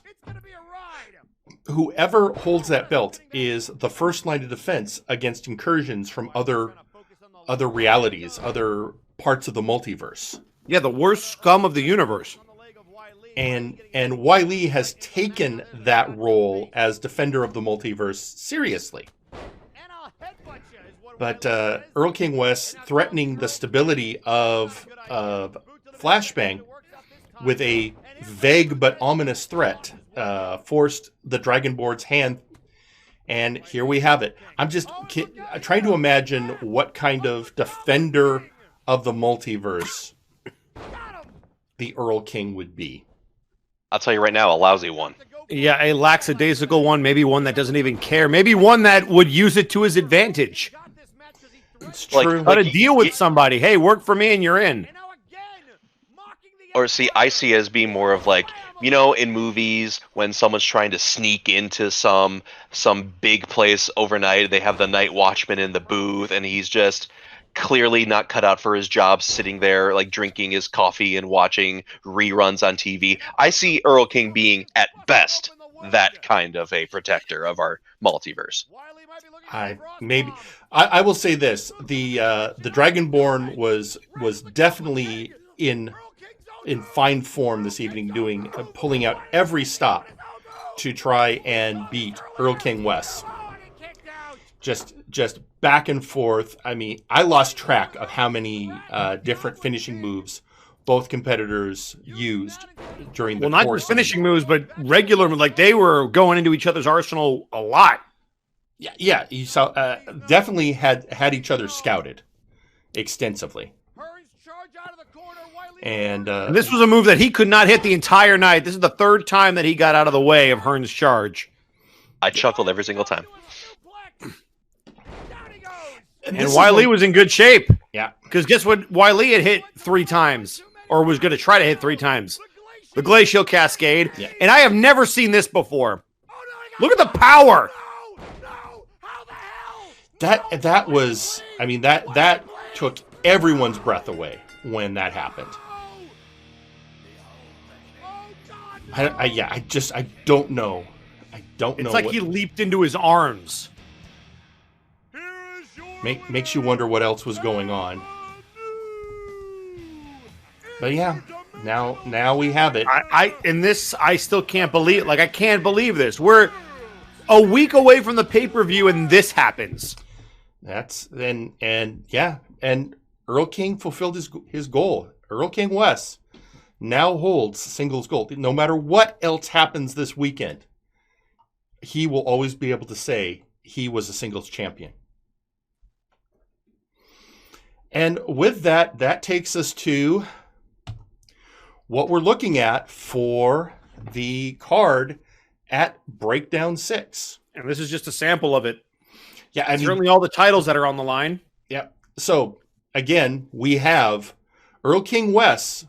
Yeah, he won the belt, but from the victory of Death himself earlier in the night, they will face each other for the Interdimensional Championship. Hell's Kitchen earned the right to be the next team to take on the Bone Warriors. We have the match that was decided at Faction Warfare in that we are going to have Doom face off against VIP for the Trios Championship. A match between Kevin Blackwell and Rapture New Road. No holds barred. No holds barred. Hardcore rules. And then of course the main event, Nero Napier versus Artemis for the World Heavyweight Championship. And that doesn't even count. We're going to have a Get Off the Schneid match featuring Brawl Kaiser. We're going to have... And if he loses that match, it's not go Brawl Kaiser, it's bye Brawl Kaiser. That's right. If Brawl Kaiser loses, he's getting shipped off to Warzone. And I know a lot of people, there have been some people saying, how is that a punishment? And I'm like, yeah, but it's Brawl Kaiser is not happy about being on a losing streak. So also Brawl Kaiser is the kind of guy who wouldn't want to switch shows unless it was on his own terms. So the fact that it is being presented to him as a punishment makes it a punishment for him. True. And we have the open challenge of House Caliban, and we will see who ends up being the team to pick up that challenge. And of course, as always, there will be a special Breakdown 6 showcase match. Eric, have you heard anything else being added to the card since then, or is that the basic rundown we have at this time? That's the basic rundown we have right now, although I do have some late breaking news, and it's historic. Okay, is it something you can share right now? It is. It's going to be a Firing Line exclusive. For the first time ever, the main event will not be the World Heavyweight Championship match. Instead, considering the history and the totality of what's been going on, the main event will be the Interdimensional Championship match between Earl King West and Helix Sucks. All right. That is big news, because that's normal, not normally how you do it, but you're right. There's so much history there. All right. Well, All right, so before we continue, I've got a question. Sure. Who the hell made this graphic? Whose dumbass idea was it to put Kevin Blackwell versus Rapture New Road on this marquee of championship matches? Who the hell cares about Kevin Blackwell versus Rapture New Road? Like, people, the fans of MNW are far more invested in any other match on the card than that. Not to say the least is my match with Labris. Our match is way more important than this stupid match. What about Brawlkaiser getting off the Schneid? What about the House Caliban Open Challenge? Any of these are so much more important and relevant and emotionally investive than Blackwell beating up someone else. Okay. No. Okay. Noted. You know what? I don't work in the graphics department. So we can talk to, I don't know, you can file a complaint with I don't know who puts these together, maybe, because you know what, usually this stuff is presented to me by Pete. So well, with that, I just like to point out that Kevin Blackwell has been beating down and beating up all the members of Dungeons and Destiny, so it's a grudge match. It's also the only crossover match on the show outside of the trio's titles, so it is kind of a big deal. Well, I mean, DeLuna and Bulldog and Spectre Sonata taking on the Outlaws. Oh yeah, even technically the Outlaws that's a crossover match, but there's also Flashbang guys on that team, so and that's way more relevant. I mean, I guess I'm just saying, there's so many better choices. You're not on there either, by the way. I know I'm not. That's the first example of a better match. Is it though? I mean, who wants to watch a 5-minute slaughter match? I don't know. We're putting Blackwell and Rapture on the card. No, Blackwell will definitely torture him for at least 10 minutes. Yeah, because people want to see that. Hey, man. Terry Funk's a thing. I mean, so are bathroom breaks, I guess. Wow. Awesome. Great. Interestingly, we did get a response to who wants to see that. We got a tweeted out, raise his hand. Now, to be fair, though, it was Satyrus Basilicus. Yeah, hey, Satyrus, that could be you and Henry Colt on the card, right there in that spot.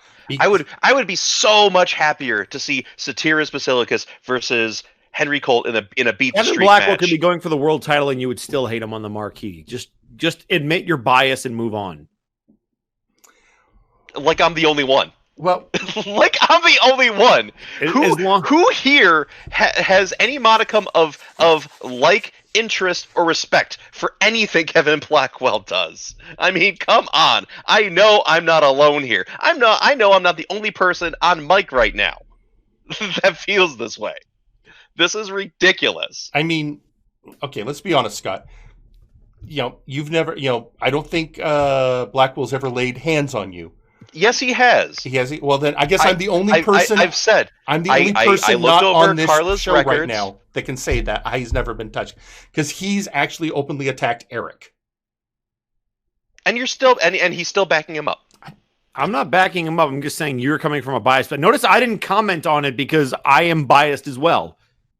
Yeah, well, you just decided to, antagonize me again, unwarranted, even though because you're not to an a extent we're in agreement. And you run your mouth. I'm not, but it's not even about me. Like, yeah, I'm one of the options for something. The problem is it's always about you. It's either the ego stroke or the hashtag humble brag nonsense that you do. It's always about you, or the false modesty that you try to put up. I'm so tired. I think we have other stuff to do, don't we, Jerry? We do. Well, first off, we really do have to get to the Flashbang moment of the week. We do. I'll tell you what, you two can argue while we're listening to this word from our sponsor. Firing Line tonight is brought to you by Squatch Roast Coffee. Sasquatch Wing likes fighting in the ring. But I need a lot of energy to smash tiny humans. That's why I always reach for Squatch Roast Coffee. 16 cups a day will keep the bad energy away. Remember, Squatch Roast Coffee. It's a big cup of the good stuff. Earl King went to the well one too many times, and now the Glacial Cascade! Oh no, he got caught! No! No! How the hell? No! Wiley, please! Wiley, please! No! No! Oh God, no! The King of Kings.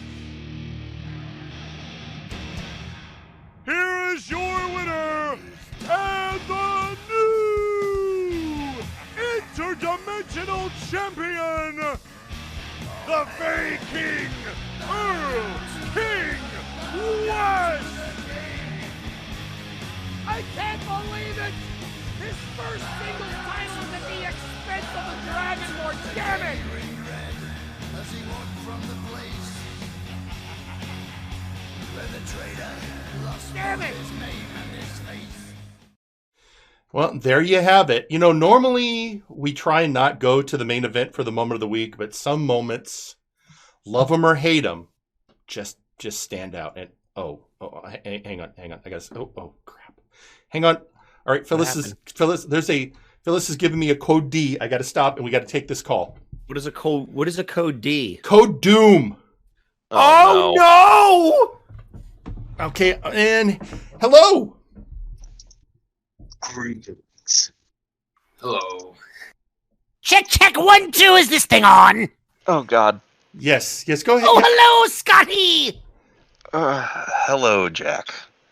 Doesn't seem too excited. Oh, come now, Genericson. He must be tuckered out from all the talking. I was watching, and he was doing a lot of whining. Ooh, I wonder if he wants some cheese to go with the wine. I mean, I am a little peckish, but wait, shut up. Did you just tell the bringer of the apocalypse to shut up? Ooh, that's bad. You know, Scott, if you're not careful after we take the belts, your fate might be summed up in 2 words. Michael, what are those 2 words that we like to say? Right. Doomsday. All right, that's it.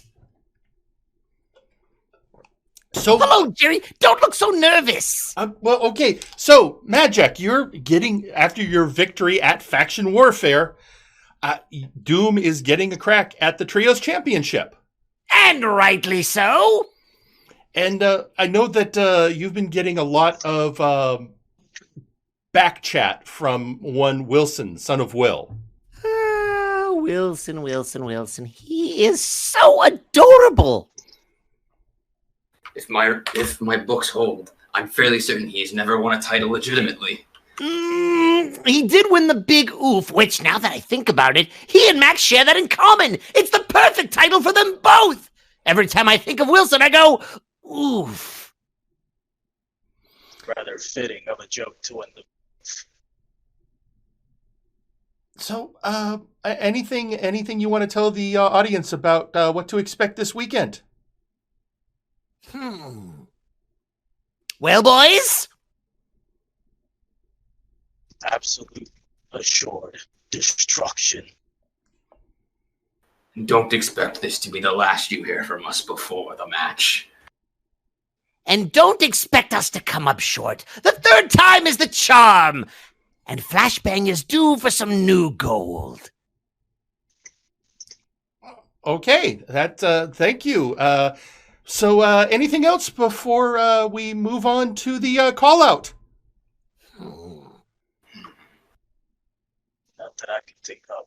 No, I think that about covers it. I feel like we've done a lot of talking, and it's time for a lot more hitting. Yes, indeed. And I'm so glad I'm not in studio.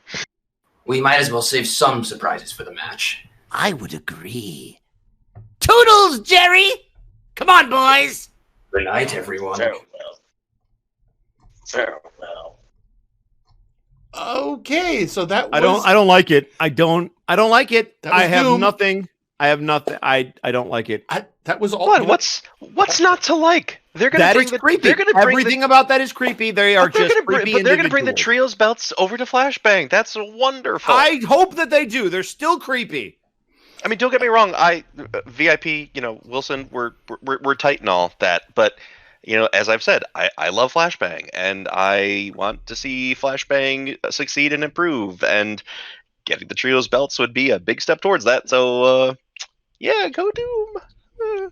All right. I also think that's the first time we've ever heard from all three of them at once. Yeah, I figured Mad Jack would be here, but then you punched the call through and they were all on the line. Yeah, no, after recent events, we instituted code D so that I don't ever make that mistake again. Why is my nose bleeding? You get used to it after a while.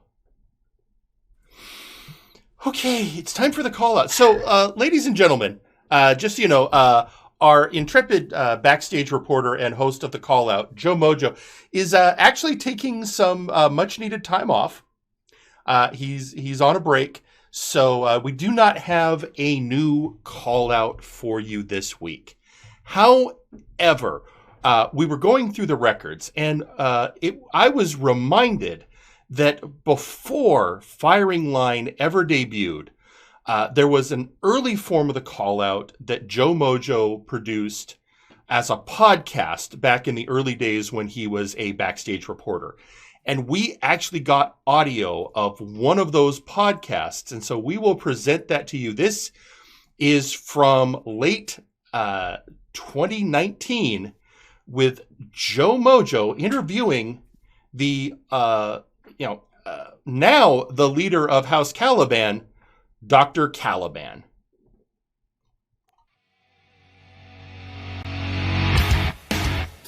Welcome to the call out. My name is Joe. My guest tonight calls himself a true villain of the Nexus. I had some tea and a chat with Dr. Caliban and his creation. Dr. Caliban, thank you for inviting us into your home. It is my pleasure, Mr. Mojo. I'm so happy to have you here. Your creation is facing Big Rock in round 2 of the 64, now 32-man tournament. Can you give us some overall thoughts on this next matchup? Certainly. Now, with Big Rock, my creation has already defeated him once when Nero Napier sent him as a proxy. So we have Big Rock well scouted. We know where his strengths and his weaknesses are, so I don't have any real concerns about securing a victory in that round. The next round, on the other hand, is one that I am paying much more attention to. Because if, and I really do apologize when I say if, the creation does beat Big Rock, he will face either Dark Lord Prinny or Macho Tank. Macho Tank has been showing some dominance as of late, and Prinny has technically not lost, but seems to be playing a side role. What are some of your thoughts on either of these two? When it comes to Macho Tank, he is a durable opponent. He has great skill and stamina, but I am confident in my creation's ability because he is truly stamina. Dark Lord Prinny, on the other hand, well, I have had a chance to scout him in person in that tag team match I managed for Sandman and Thunderbolt. And although he was also a manager, I did notice his use of the dark arts. That is my biggest concern with him. So should that matchup come, let us say I will be looking into appropriate countermeasures to those mystical shenanigans. Overall, would you say that you're proud of how your creation has been progressing? Absolutely. He has done wonderfully. There was some minor hiccups in the beginning, that initial loss to Devon in his first singles match. But after the upgrades, the only loss he suffered is to Lord V. And let's be honest, there were improprieties in that, but I think we've come back well. Speaking of, this may have been touched on beforehand, I have seen some things on social media going back and forth between you and the mysterious individual Lord V seems to be in service of. Could you go into some detail about this fascination? Well, on our part, it's very simple. Lord V is very inappropriately using the creation's finishing move, the Graveyard Smash. It is long-standing wrestling tradition. You do not steal another wrestler's finishing move, which Lord V has completely ignored. We've made several overtures trying to correct this, which he has rebuffed.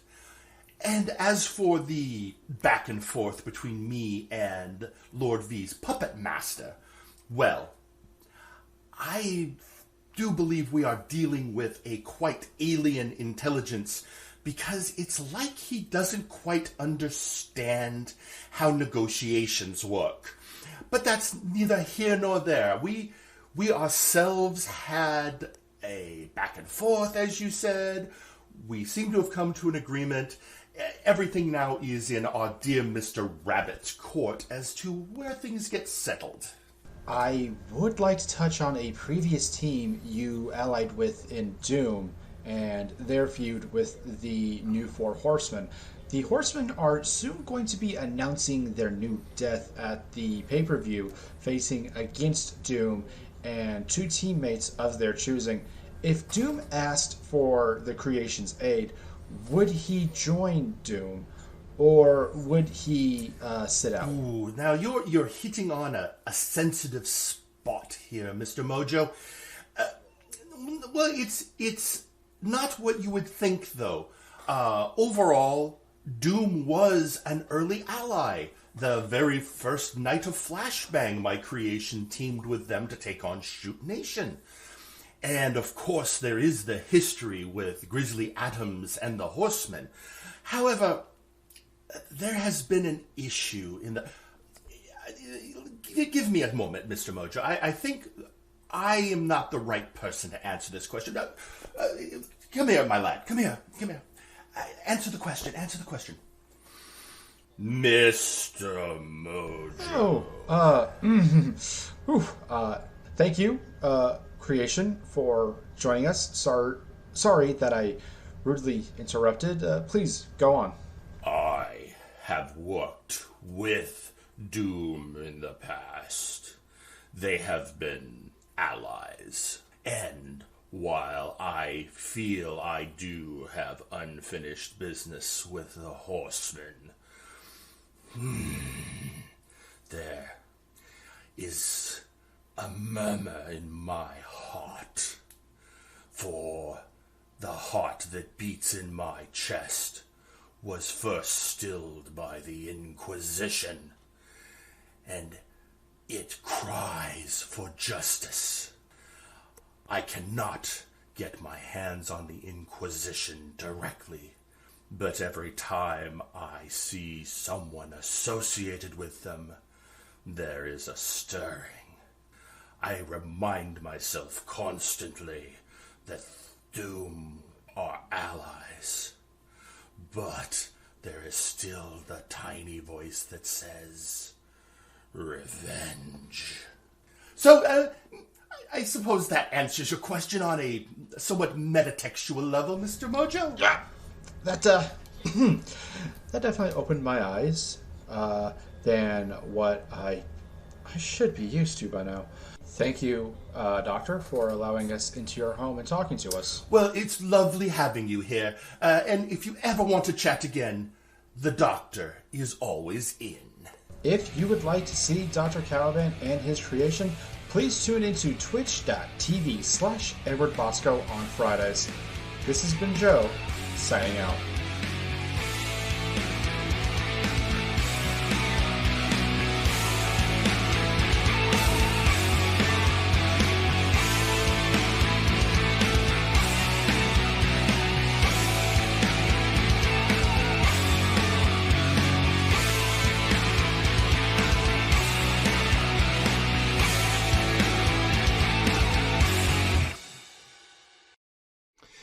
And there you have it, a early edition of the Callout featuring an interview with Dr. Caliban and the Creation, which, considering, looking back at what happened at the match they were talking about, it gets kind of disturbing. That was terrifying, even. Well, because that's the last time we heard from the Creation before getting taken over by the Empire. So, yeah. And some other things he said were interesting with what we know now, but that's for another day. Really quickly on social media from somebody we just heard from, Michael Macabre. He tweets out, "Oh, and Wilson, refer to Paige as a fangirl again, and I'll have a spot in the cemetery just for you." We're also getting a message internally from the graphics department saying the official MNW graphics department would like to offer a statement on the Kevin Blackwell matter. Simply put, the brass told us to do it. We would also like to denounce Mr. Scott E. Stevens' rudeness, and he will not be getting a spot on any upcoming graphics for the foreseeable future. Oh, good. Excuse the hell out of me. I'm just that's what the memo says. You gotta sometimes. Oh no, I'm gonna be on the phone first thing tomorrow morning and make sure that statement does not hold true. Thank you. All right. And hey, interesting. We're getting a tweet out from Henry Colt. Henry's looking up the firing line call number. And it looks like hang on. It looks like that was well timed. Let me get this. Pick up this phone line. And ladies and gentlemen, on the phone with us now is the Colt Classic himself, Henry Colt. Yeah, cowboy shit. Well, thank you, Mr. Aldini. It's good to be here. I was listening earlier, and I just felt I needed to talk to Mr. Genericson here. Oh, uh-oh. All right, Henry, the floor is yours. No, wait, I said I was going to be quiet for this segment. Oh, boy. Don't worry. I'm not the Empire. I'm not Apex. I'm not Blackwell. I'm not going to shove my boot down your throat or anything. But you said you couldn't see what I was trying to do. You said I was just barking up this tree and ignoring my responsibilities, right? Well, here's the thing. Earl King has Helix Sucks coming after him. I'm not focusing on Earl King right now. I can't really impact that. But what you forgot about is Artemis is going after the world title right now. And what I can do is I can break Nero's greatest weapon.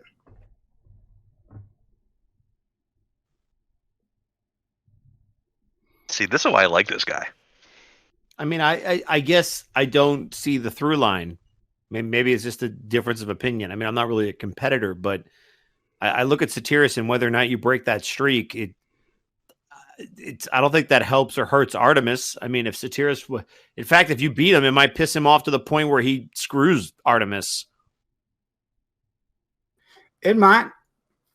But if I can keep him out of ringside with Nero, if I can beat him down, make him even a little bit slower to help, even if he does come and try and support Nero in that match. And I don't know if Nero has plans. He's been working more independently lately, and I respect that.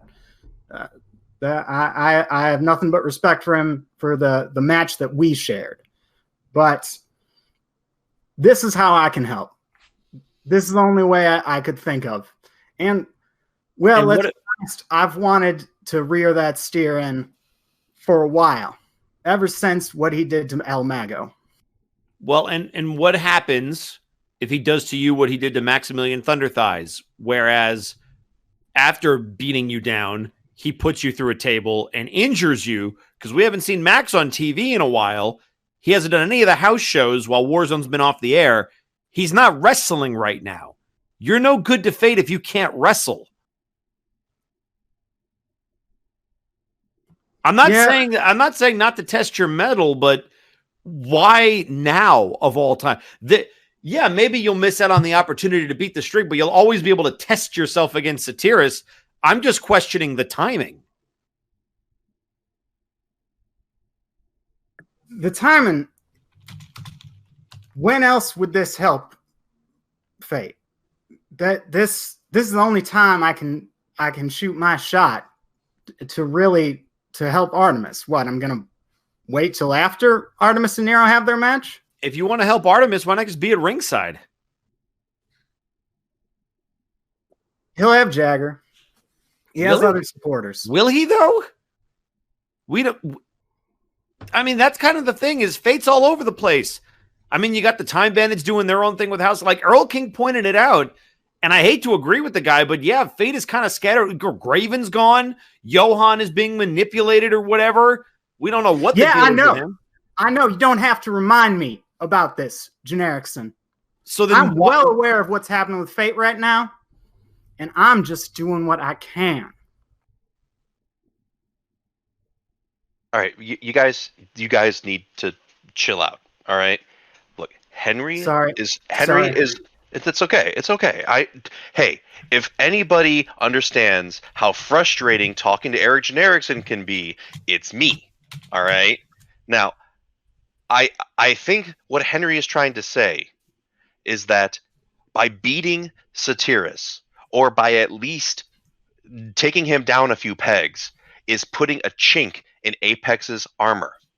And even the smallest hole in an impenetrable armor can bring them down. It's that simple.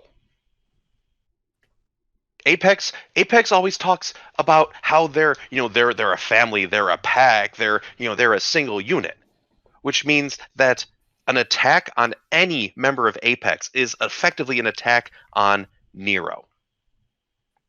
And Henry wants to do his very best to help his ally and his friend, I presume, let me ask take that title off of Let me Nero. ask you a question, since you want to butt in to a conversation you weren't a part of. You remember the last pay-per-view where you fought Zephyr in a submission match? How could I forget? Who won that match? I did. Mm-hmm. And did Nero blink when he tapped out Henry Colt? No. No, he didn't. But Zephyr's been beat before.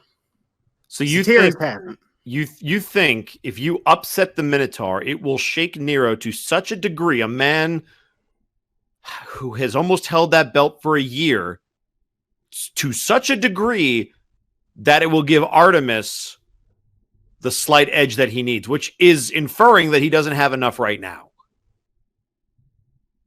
I guess Henry, I'm not questioning your competitive spirit. I'm not saying that you shouldn't want to be the first one to beat Satiris.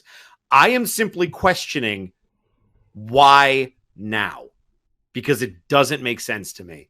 The benefits that you have described, I can agree with. I just don't think they outweigh the potential risks, which is your health, your safety, and your well-being, because Satiris, above all else, has proven that while he is undefeated, he is also reckless.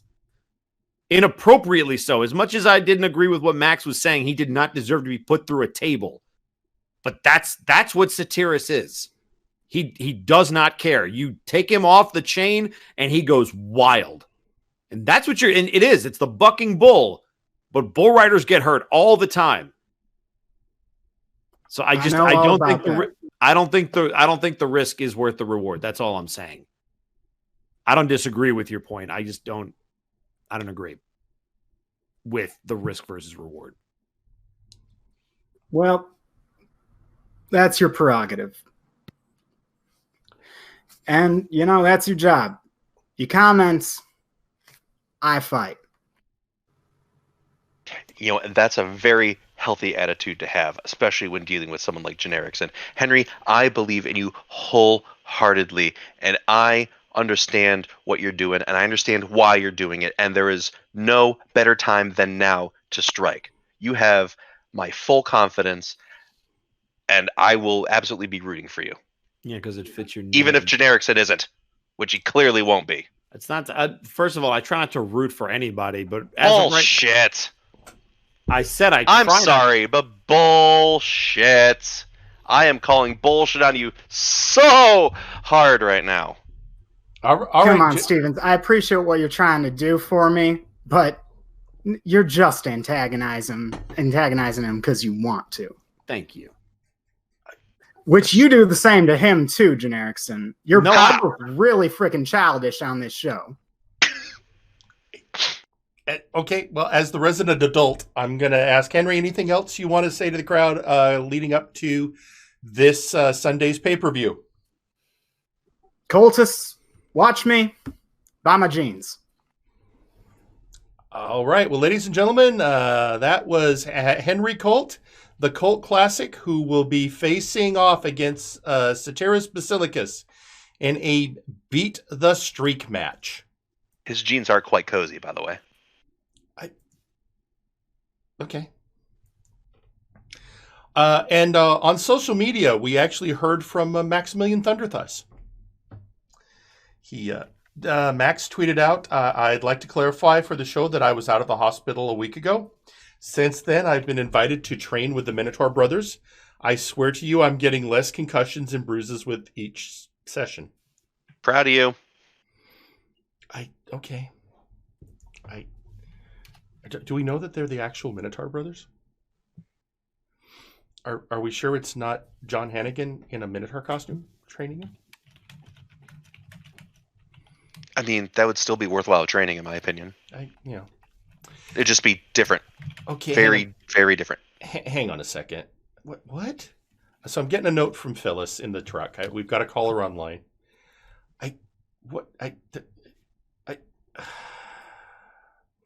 So apparently we have Wilson, the son of Will's grandmother, on the phone. If I'm reading, his grandmother. It's what the note. Okay, hang on. Let's pick up the line. Hello, you're on Firing Line. Hello there. My name is Beatrice, the grandmother of Wilson. Oh no. So are you Will's mother? No, I am the grandmother of Wilson. I am Will's. Yes, I am Will's mother. Sorry, my hearing is terrible with these big and thingies on my hairs. All right. So, ma'am, Beatrice, welcome to Firing Line. I'm assuming you're calling because your grandson has a big match this weekend at Breakdown 6? Yes, he told me that he's going to be fighting some sort of pumpkins and a pumpkin pie and a skeleton man. And I'm not sure what the other one is. He showed me a picture of them, and it rightly scared the willies out of me. Oh, okay. I just have one thing to say. Doom. That's right, Doom.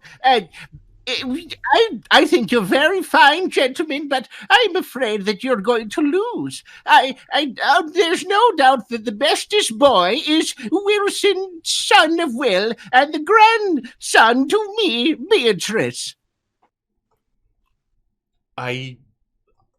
Sure, I can understand, I suppose, grandmotherly pride. Yeah. Beatrice. So, and do you have any message you want to send out to your grandson while you're here on the show? Grandmother loves you very much, sweetie, and remember, VIP always comes to collect. Use your brass knuckles if you need them, dearie. Goodbye. Ma'am, this is a Denny's. She hung up. She hung up. There. Oh. Here. I tried. You did. I don't know. That was. Man, can I go for moons over my hammy now? Thanks, Genericson. Wait a minute. How is that Eric's fault? He said this is a Denny's. Okay. So I just got a text message from your buddy Joe. Yeah. He says even though he's on vacation, he has things to say. Oh, okay. So, is he calling in? Yeah. I think he wants us to call him. Okay. He says, I got his number. You get him on the line? Yeah, give me a second. And while we're getting him on the line, we got a couple more social media tweets. Once again from Kathgina, the lawyer knew what he was doing when he unleashed the big Minotaur on Max. He hits hard. I still regret not casting Hold Monster on him. Next time I'm doing it. And then from Henry Colt, love you all. Thanks for having me on. Okay. And I think okay, let's see if he picks up. I'm calling Joe right now. It's ringing. Jerry, dude, is that you? Yeah. Hey, Joe, how's it going? How's the vacation? Vacation? Who the fuck said I was on vacation? You told me you were taking some time off. I got the memo. I fucking fell into a wormhole out of fucking nowhere out the back for. Wait. What day is it? It's Thursday. It's Firing Line. It's Thursday. Tomorrow is Good Friday. and then it's Easter. Oh, fuck! I lost a week. Oh no. Oh no.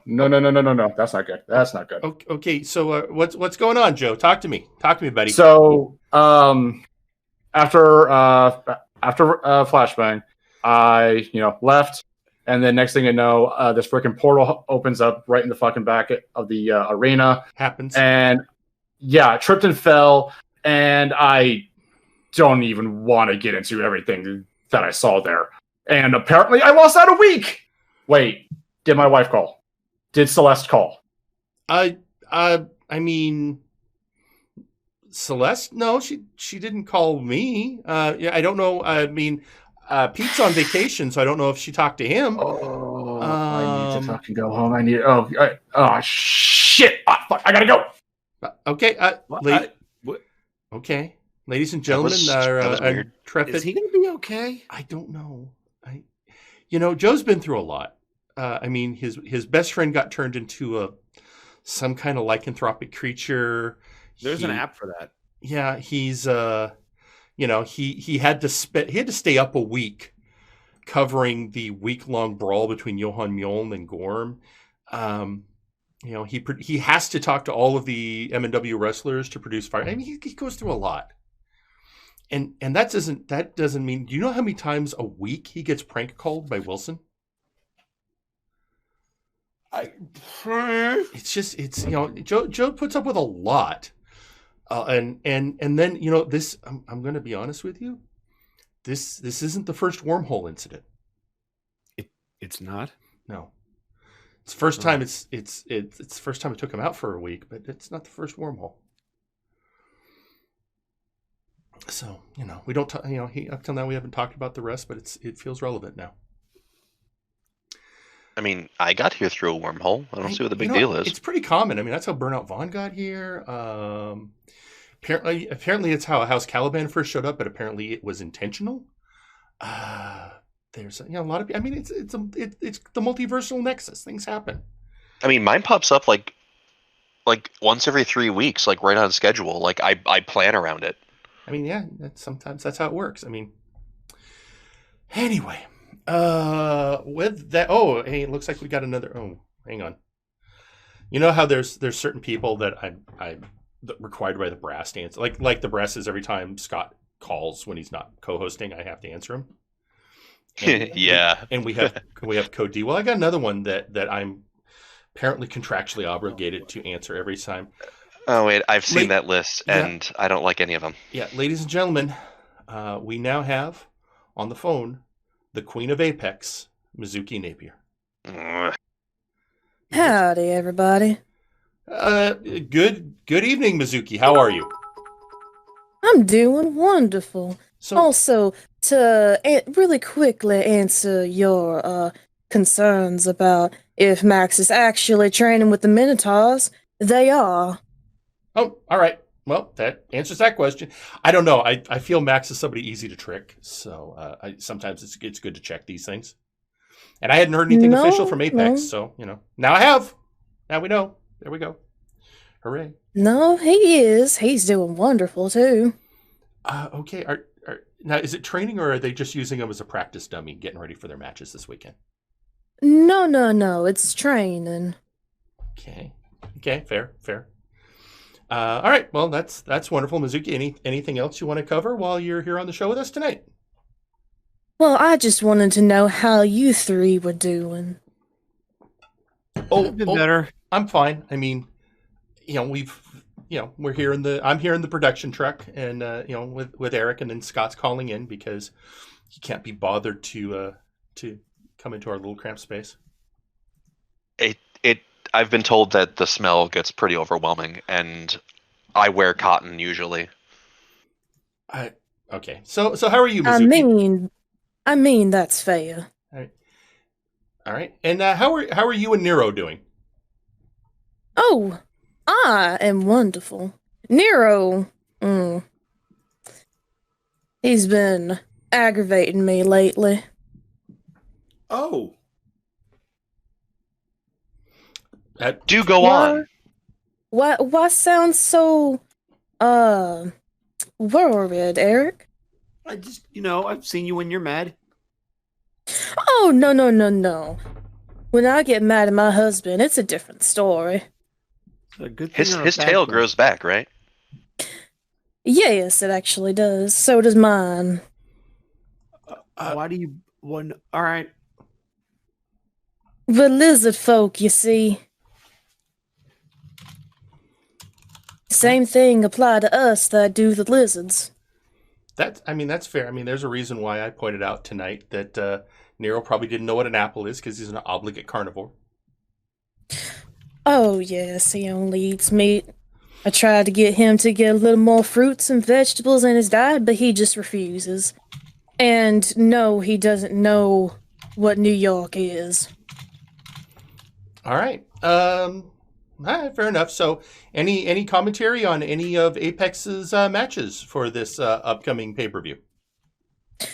Would you run those by me again? I just recently joined in. Well, as we stated earlier, of course, we have Henry Colt facing Ceteris Basilicus in a Beat the Streak match. We have our own Scott E. Stevens taking on Labris in third time's the charm. That grudge match. And, naturally, we have your husband, Nero, taking on Artemis for the heavyweight championship. Oh, so the Minotaurs have been practicing by themselves to get ready for their matches. And apparently they invited Max to train with them, too. Yes. And, Scott, I do wish for the best for you. Thanks. Anyway, for my husband, I have something very special that I have been, I guess you could call, training with him. All right. So we'll see. Did you show him a new move? Oh, you would love to see him have new moves, wouldn't you? I mean, it'd be interesting. What did you? I'm trying to get the scoop. I guess. Is it that kind of training? Oh, you'll see. You'll see. Oh, okay. Well, just keep in mind this is a family show. Oh, yes, I am highly aware. All right. So, Mizuki, thank you very much for joining us tonight here on Firing Line. It's always a pleasure to have you on the show, and we look forward to Apex at Breakdown 6. It's a pleasure always having me. All right. Bye. You screwed Apollo. Oh, damn, she hung up. All right. And on social media, once again, we have from DeLuna13.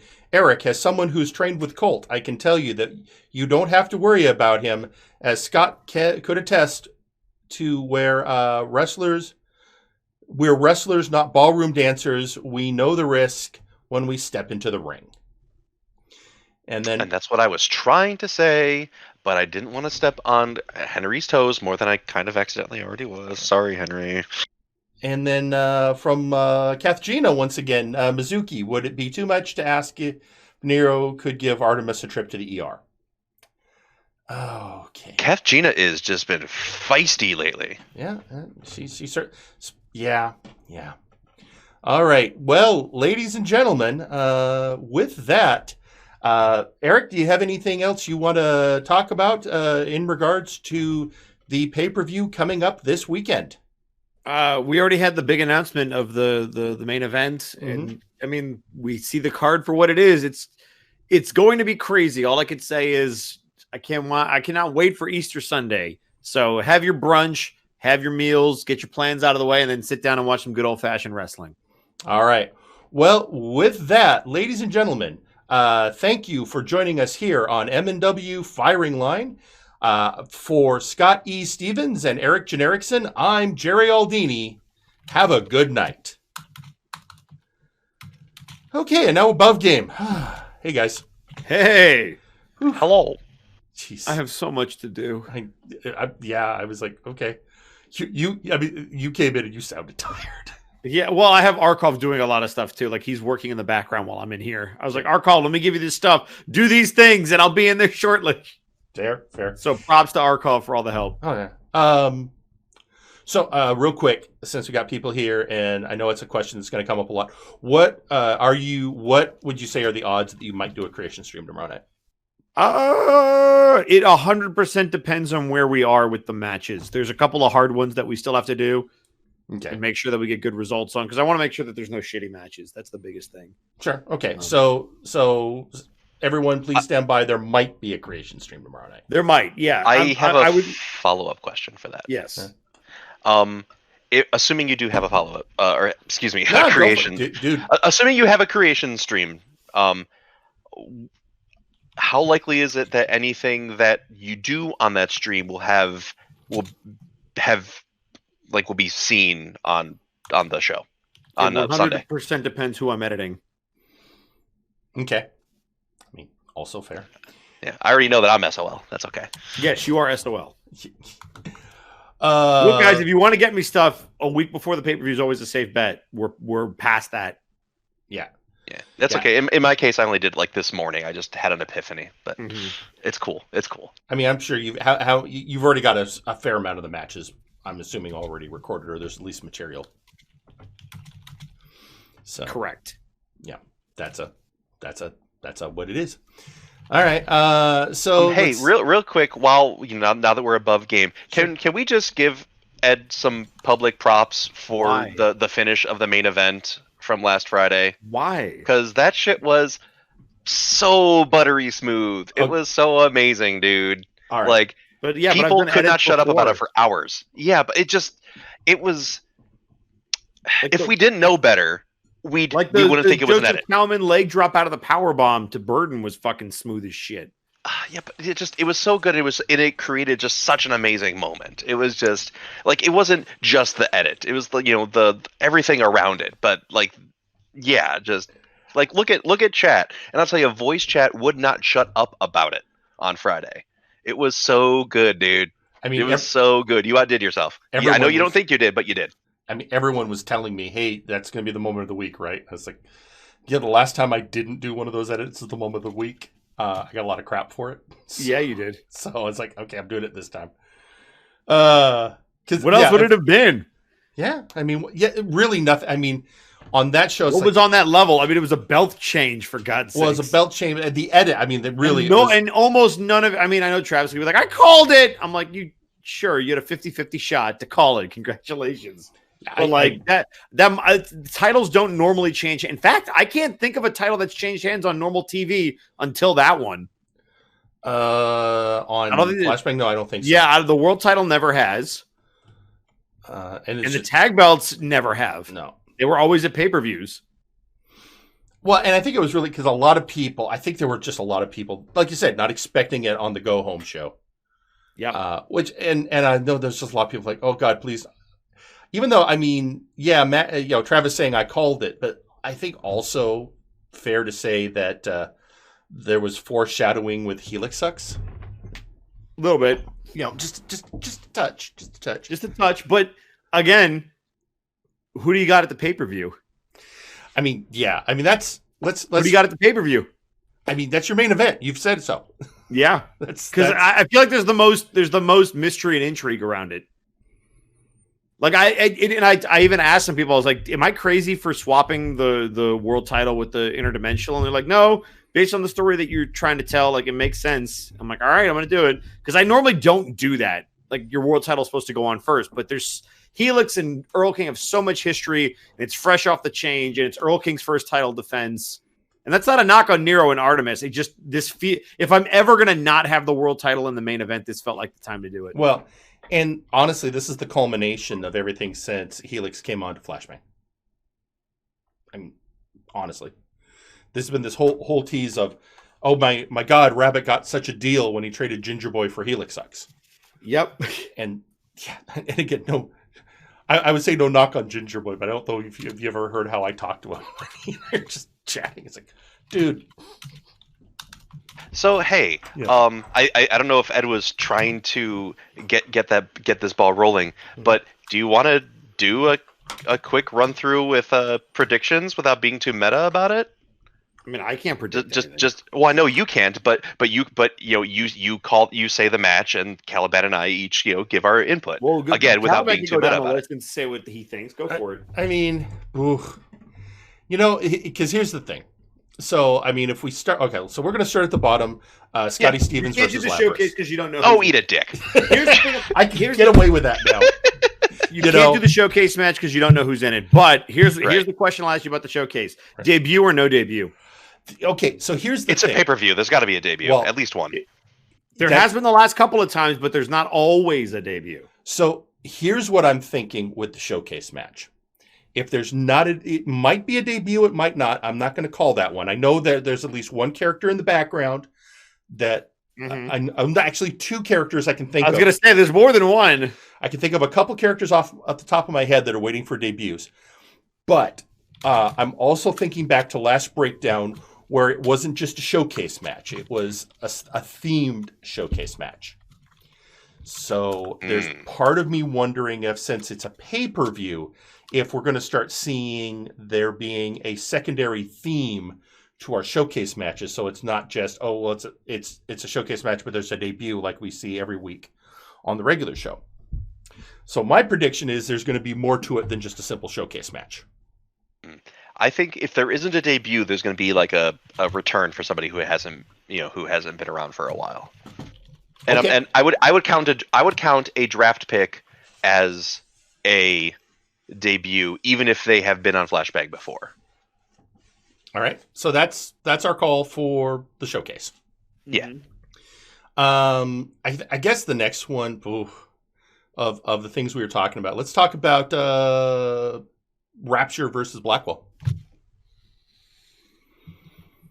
I want to say Blackwell because despite all the the shit that Scott talks, I mean he's everything that everybody says he is. He's been a dominant force like crazy, and does Rapture deserve to get retribution? Absolutely. Do I think he's actually going to get it? Well, not in the form of a victory. The only thing I would think is I'm expecting a swerve involving D&D somehow. Well, that'd if be very Rapture poetic. wins, it's going to involve some shenanigans from D&D because you got three very interesting characters involved there. Otherwise, because honestly, you've got to Blackwell can be beat, but I mean, how many? I mean, you can count the number of people that have beat Kevin Blackwell on one hand, with a couple digits having been lopped off. I'm sorry. Did my morbid goth nature just come through for a second there? Oh no, nonsense. Okay, all right, fine. So yeah, that's I don't know. It's like I've been watching Attack on Titan, dude. Oh, dude. Okay, that is.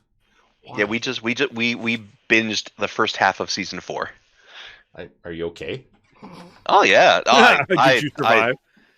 I love it. I find it very compelling. We had to go back and watch a very expositional episode in season 3 just kind of get us caught up with some stuff because the politics kind of get a little complicated. But off topic. Back to the show. That's you know what? I'm going to say what I was going to say for later. Right. Okay, so that's that. All right, let's get on to Henry Colt versus Satiris. Ooh,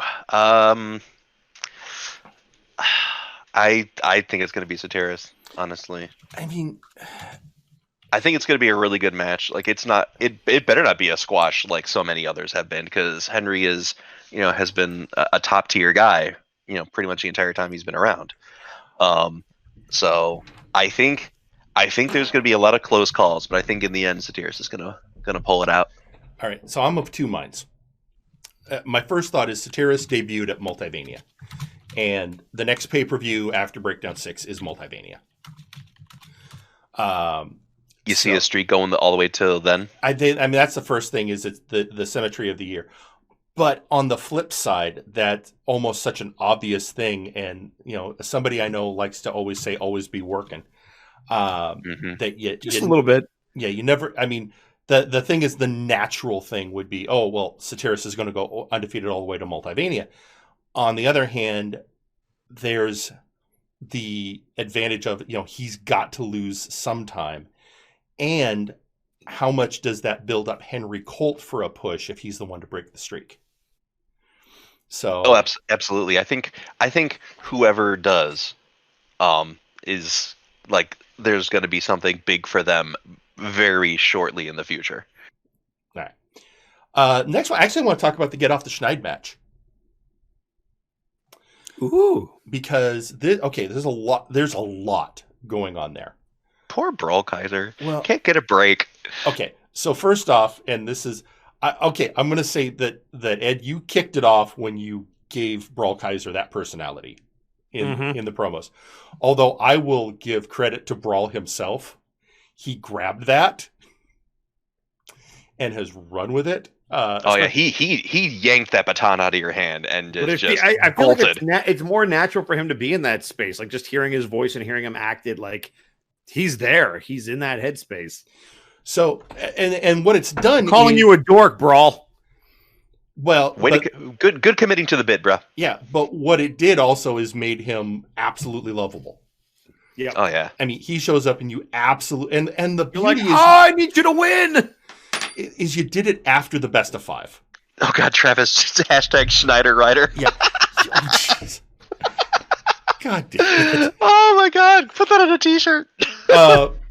So, I mean, the first part is we don't want to lose Brawlkaiser, and there's the stipulation of he could go to war. On the other hand, I know for a fact he and Mega have been talking, and they would love to team up. And you know that would be amazing. I have been given a list of people by Kurt because the draft is still going. By the way, that's something I can announce. The draft will be over at Multivania. Okay. So I know people are like, the draft is never going to end. At Multivania, anybody who's changing will change until we announce a new draft. So Multivania will be the end of this draft period. So yeah, but I have a list of people that Kurt wants, and at any given time, rather than just have them show up on Warzone, I will do stipulations to maybe send people over to him. And again, there's some natural thing there because, as I said, he and Mega had a great time. Yep. A great time. They did. And I'm not saying the timing is perfect, but the timing is perfect and intentional. Yeah. So there's that, but because you're also looking at, you've stated not just guys on the Schneid. You said 4 people who have never won. Yep. That's actually a very small pool. Yep. So, I mean, that obviously... There's not a lot of people who haven't won a match on Flashbang. Yeah. I mean, that's if we just go by the Flashbang roster, that's Donkey Kang. What are we? That's Cool J Kyo.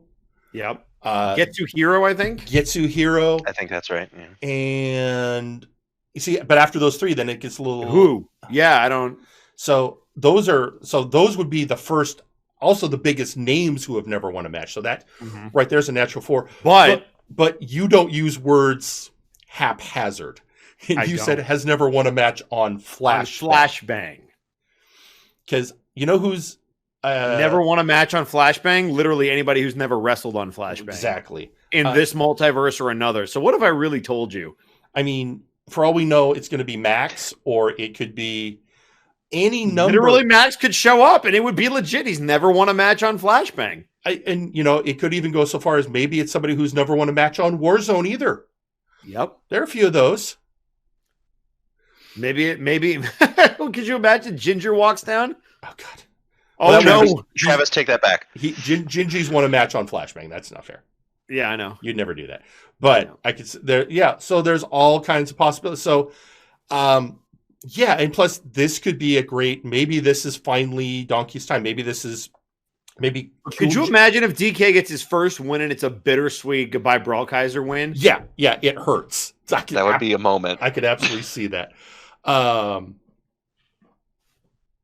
So, all right. So that's the Get Off the Schneid. There's a lot. All right. So since we're talking about very careful wording, the 4-on-4 match of DeLuna Bulldog, Spectre Sonata versus Outlaws, Roman and Jack.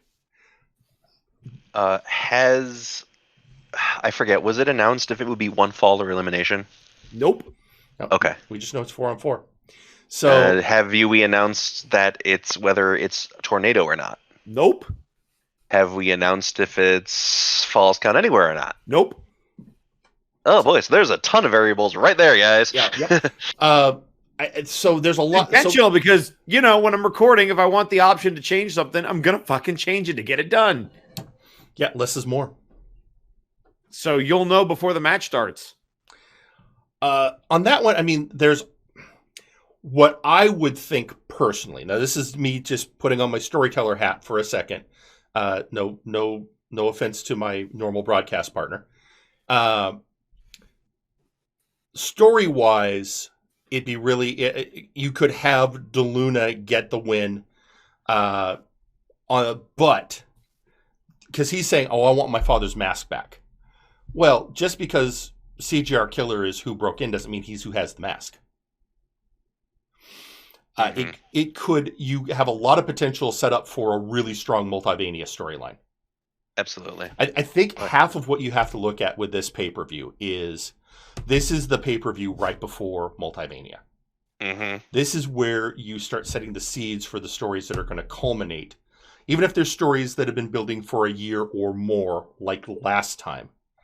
This is the show where you're setting off everything here is now going to lead up to the big show. So I think whatever happens in that match sets the seeds for that storyline to have a huge climb. Maybe not a completion, but a climax at Multivania. It's probably going to sow the seeds for more than one story, to be honest. Yeah. So I think that match, what I'm looking for, I'm not necessarily going to predict the winner. But I'm certainly looking for it to be something's going to happen. That story doesn't end this weekend. That story just gets propelled to its next act.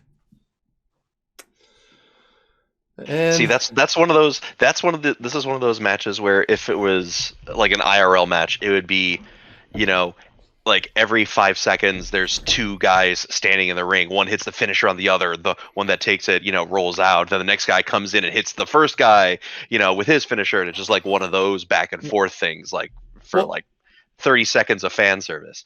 But it's kind of hard to pull that off in the game. I think what I'm really in my mind comparing it to, and again, I'm using my character as an example. The gauntlet match against the Creation was the pay-per-view right before Multivania. And that set up a couple of stories. The big one, a lot of the Buried Alive match got set up by that. So, yeah, it culminated they got the Creation's body back. But that wasn't the end of the story. That was leading it to its big payoff at Multivania. So I think I think this match is going to be that kind of setup. Sure. And the whole time it's going, absolutely no, right, sure, that's yeah. I didn't say anything. Yeah, no, didn't have to. Right, next. All right. So let's Kate, your match against Labris. How do you think that's going to go? Well, from a storytelling standpoint, I think Scott, should win, because with how much work we've put into this angle, I would having lost to Labris twice already is disheartening, and I'd feel like a third consecutive loss would kind of completely derail his momentum. But I don't know. I mean, I've got a bias, whether as much as I try to look at it objectively, I've got a bias. So from a storytelling point, I think it should be me, because I shouldn't say me, I should say Scott. Because from a booking standpoint, Scott has everything to gain and everything to lose. I mean, fair. Again, it's the third match in a series and you've lost twice. On the other hand, it could be spinning you into a completely different direction if you lose. It's like, okay, the one guy I can't beat. Great. Right.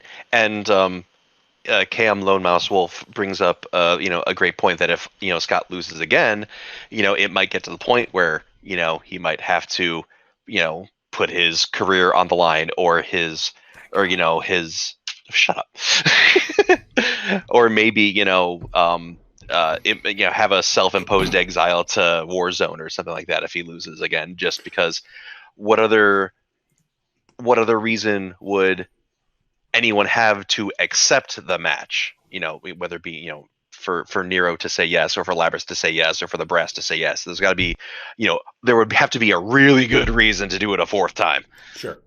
And hopefully it doesn't come to that. All right. Fair enough. All right. So I guess for the next one, since I made you go through it, I guess I should go through it. The open challenge to House Caliban. Mm-hmm. So, like I said, the only person I've seen openly say, hey, I want the shot is Apollo Hades. Because of course he's going to. Yeah, because honestly, the thing is, you said that, and it's like, it's actually kind of been his modus operandi for a long time. If there's an open opportunity, he's literally the first guy to leap at it. Mm-hmm. And honestly, it's a good shtick. That's a great shtick. And the thing is, tonight, it's like, I hadn't really noticed that until you brought up that thing, and it's like, oh yeah, that really... Mayor of Spicy Town's been doing a great job of having that be a trait of Apollo. Apollo is the guy who will, you present him, if you told him, all right, you're going to get you'll get a title shot at Nero Napier, but it's going to be a barbed wire death match.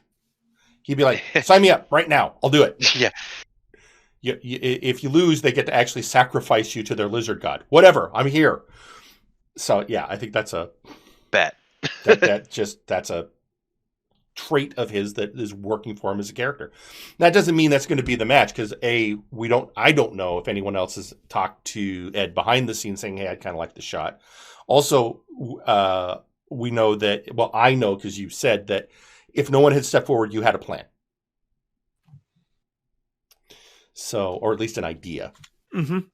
So I'm always ready. Yeah. And we saw with the Brawl Kaiser Open Challenge, which really kicked off Brawl Kaiser's entire story. Mm-hmm. It ended up being like 4 different people accepted that challenge, and it became a huge match that, Kaiser wasn't even involved in the decision. Yeah. So, and in the case of this match, there's just as many variables, if not more, for what the match could be than the 4-on-4 match. Because it could end up being a singles match. It could be a multi-man match involving only one member of House Caliban.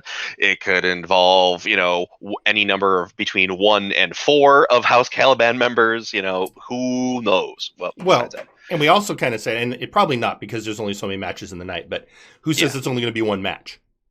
There's right now technically 5 members of House Caliban. My money's on one match just for the sake of poor Ed's sanity. Obviously. But I'm just saying, you never know. And that, again, it goes back to what... Do you remember the Simon match with Jagger? Yeah. So the sanity ship has sailed, is what you're saying. When was it ever in the port? Fair. Yeah. So that one, it's just like, who knows? That we can't even speculate on that one, because it is such an open-ended, it could be anything. So... And with the characters of House Caliban, most of them, you want to keep them looking strong because they're a top team. On the other hand, they are overall strong enough characters that if they do lose, it's not going to really hurt them. They're pretty well protected characters, so it literally could go any way. Also, because Ed knows I'm not going to pitch a fit if I lose.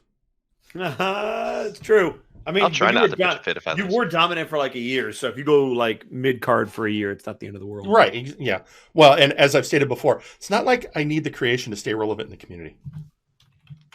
Because what are we doing right now? So, yeah. No. Anyway, a year can go by so fast, as I'm sure everybody here can attest. I'm going to be honest with you. When Ed was saying, this is the last pay-per-view for Multivania, my first reaction is, crap, is it Multivania time already? Didn't we just have one? We did. And that means Flashbang is almost 2 years old? Crap. Where's time gone?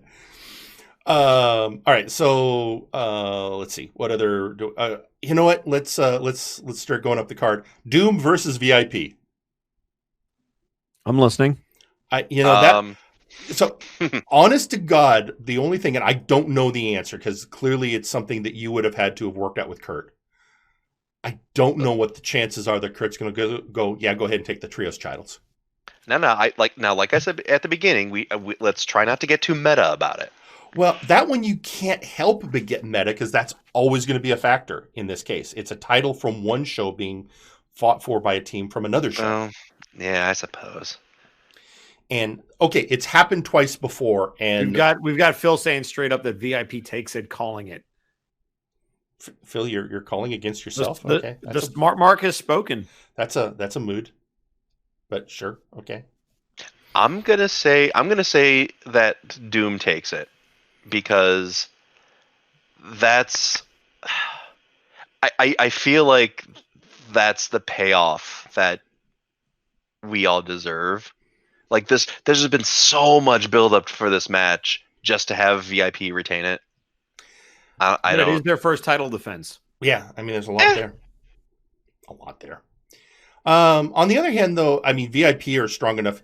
Here's the thing: both teams are strong enough teams that a loss in this match, regardless of who it is, isn't really going to hurt them. Agreed.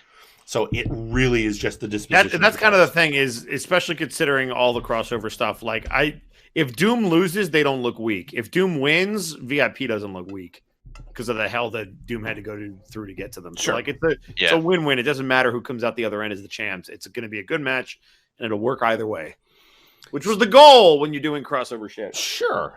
Makes perfect sense.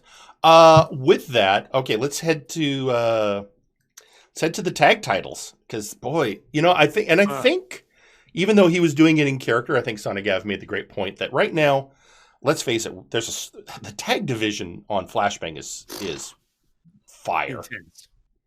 It's just, there's so many good tag teams, and yeah, it's a lot of right now there is this aura around the Bone Warriors of who could possibly defeat them. But they're freaking Goldberg. Well, they are like beginning of his career Goldberg, not current Goldberg. But on the let me make that clarification. On the other hand, we've recently had some teams where there's been a couple of. I mean, the D&D match was. Oh, they might take it. I mean, there was some good tension in there. I think the same with the Time Bandits. So, and with Hell's Kitchen, I mean, that's another case where it's like, okay, these are two complete wild card guys. You don't know. So it's up in the air. It's whether or not you want that symmetry of them going the whole year to Multivania or not. Mm-hmm. The only thing that happens then is if it does go the whole year, I mean, who is left? I mean, we saw the other three teams they went up against. I mean, is the Multivania? I mean, I'll be honest. There's a part of me that would be absolutely delighted to see the Multivania match be Electro Reality, but that's because I'm, why not? Yeah. But or honestly, on the other hand, Mad World has been really hitting it lately. Tart has been, Tart doesn't put up a lot of promos, but when he does, it's woo, baby. Yeah, he can bring it when he decides to do a promo. I mean, he honestly, I was like, he when he cut a promo on House Caliban, I was like, ow, just ow. So, yeah. So there's a lot of so that's when it's like, I don't even know if I can. It's really going to depend on the story that it's going to be leading into Multivania. Somebody just said we need a tag team gauntlet match. No, we had one of those last Multivania. Not another one. And I know for a fact. Why do you hate me? I was gonna say, why do you want to hurt the man? I mean, he gives us so much, and and what does he get for it? Sleepless nights, literally sleepless nights. Because I know for a fact how long he was editing that faction warfare match. Travis, shut the hell up. So, Travis, I will find you. I will go to Canada. I'm getting my run your own damn show. I'm getting my global bastard shots this week, dude. Anyway, all right. Let's. So I say the Bone Warriors are going to hold on to it till Multivania. Okay. But depending on who they're facing at that event, I think that might be the night. But I think they'll hold on to it till then. Yeah. All right. Well, then, okay, going, and I'm skipping around a lot, but I'm also looking at time. Trying to think Nero what's left. versus Artemis. I mean, the same story. Nero. Do you keep Nero keeping Nero. that streak alive to Multivania? Who does that give? Because right now the longest streak of holding any title in MNW is Nice Ice, correct? No. Oh, okay. Nero has long since passed up. Nice Ice held it for what, like 6 months, 7 months? Okay, so maybe I'm going to tell you this: the shortest title reign in Flashbang history is longer than Nice Ice's longest reign. All right. Oof. So just for perspective on how the shows are booked. All right. So I don't think it's fair to compare them. Also, let's keep in mind, Nero is only the second champion. Right. The only other person to hold that gold was Ginger Boy. With that said, there's an entire Nero. Not only will it be he's been the champion for 1 year, but it'll be 2 years. He's never been defeated. He's gone 2 years completely undefeated if you go by pinfalls or submissions. Yep. So, I mean, there's a lot of weight going into Multivania. On the other hand, Artemis is the guy who's been through hell and back. Yep. Literally. Yeah. So, I guess the real question becomes, let's put it this way. I think it's going to be Nero, and I'm not going to say why other than I think I see the story threads. I would be curious what you think the story. There are two different story threads I think it could be, and honestly, there's one story thread I'm thinking that could be very interesting and has a lot of deep history to it. But I'm not going to do it here because if I'm right, I'm spoiling people, and I don't want to do it. That's fair. Yeah, I think you can tell me about it off the air. Yeah, I'll tell you about it off the air. Yeah, I want to know too. So I think it's definitely going to be Nero. I can't put my finger on it. I just don't feel like Artemis is the guy. All right. Maybe it's just because I don't know the character really well. I wasn't really an active member until after he had disappeared. So that may very well be it. But honestly, I can't consciously put my finger on why I don't think he's the guy. But I don't think he's the guy. Okay. And then, real quick, let's try to think because we're always skipping over stuff in here. We covered that. Okay, so now Earl King versus Helix. Oh, I want to say Helix so bad, but then because how hilarious would it be for Earl King West to have won that championship and then lost it so quickly? I think it would be a riot. So and go ahead. Yeah, again, as I think I said this earlier, it definitely sets up the entire story of why Helix came to Flashbang in the first place. Yeah. So let's put it this way: I can always see. I mean, there's always strong arguments either way. You got the Helix story, and he goes into Multivania with the belt. You have the Earl King story where he actually manages to come out on top of and maybe follows through with his vague threat. Well, or more, we get to see what kind of defender of the multiverse Earl King is. But let's just say if Earl King retains, I feel there's a particular match that would work really well at Multivania that I think the seeds have been set up for. This is another one we'll talk about offline that would work really well if Earl King. Let's put it this way: there are good stories either way. Mm-hmm. My gut is saying that Earl King retains because I honestly think it's the more interesting story going into Multivania. Yeah, I definitely think that an Earl King victory would lead to something big moving forward, whereas a Helix win would just kind of more or less close the book on their story. So fair.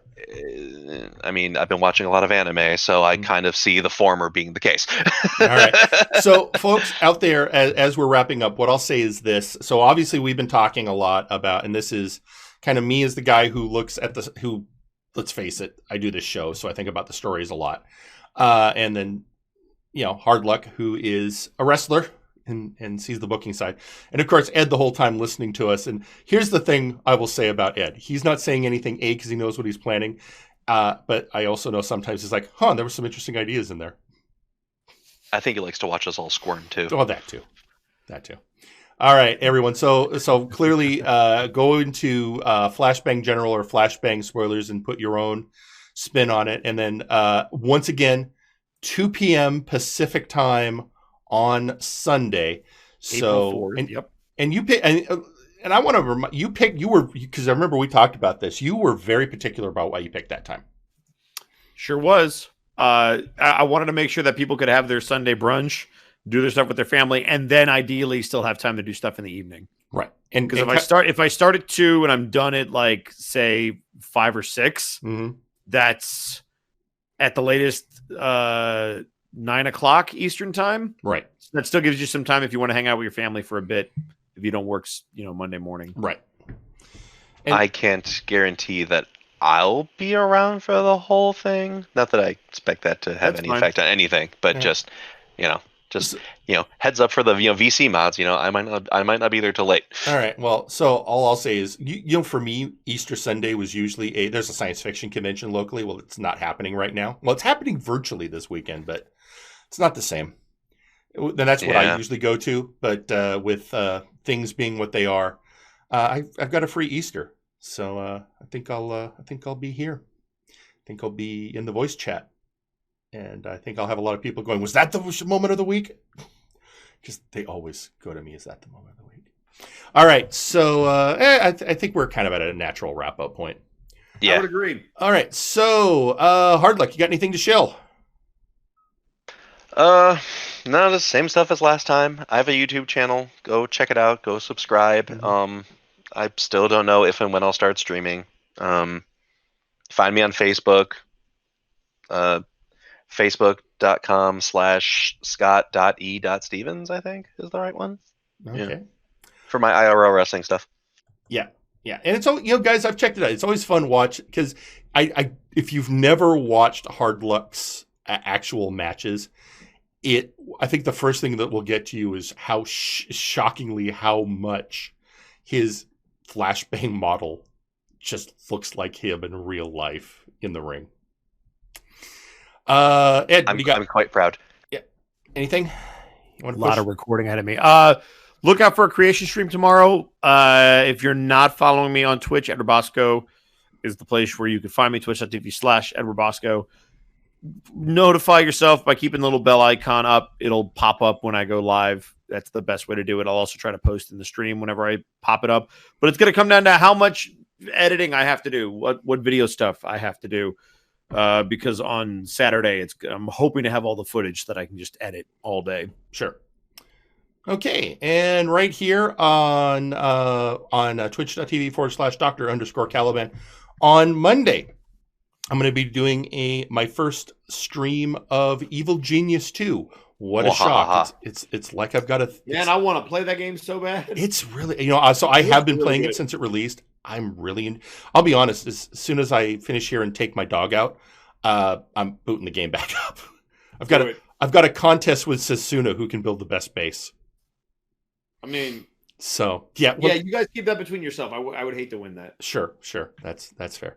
Wednesday, of course, the Flag and Dragons, the crew that is true. The night I do co-op games with Storyteller's Apprentice, Donkey Kang, and Corporal Canada. We're trying to see if we can do maybe Overcooked 2, but it's going to depend on whether or not we can do crossplay between Steam and Xbox Game Pass, because that's the only way Donkey has the game. I think you might be able. I know you can do that with the Master Chief Collection. I don't know if that's a Steam to Microsoft exclusive thing or if it's just Master Chief. Well, I know that Sea of Thieves you can do it. Sea of Thieves you have to have a Microsoft account.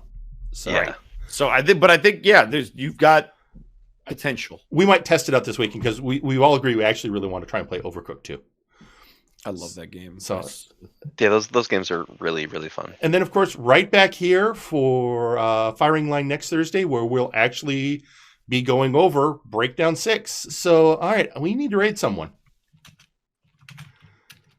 Ladies and gentlemen, thank you for watching the Multiverse Nexus Wrestling YouTube channel. If you like this video, go ahead and drop a like, share the video, subscribe to the channel for more, and ring that bell to get notified whenever we post a new video. This has been Joe, signing out.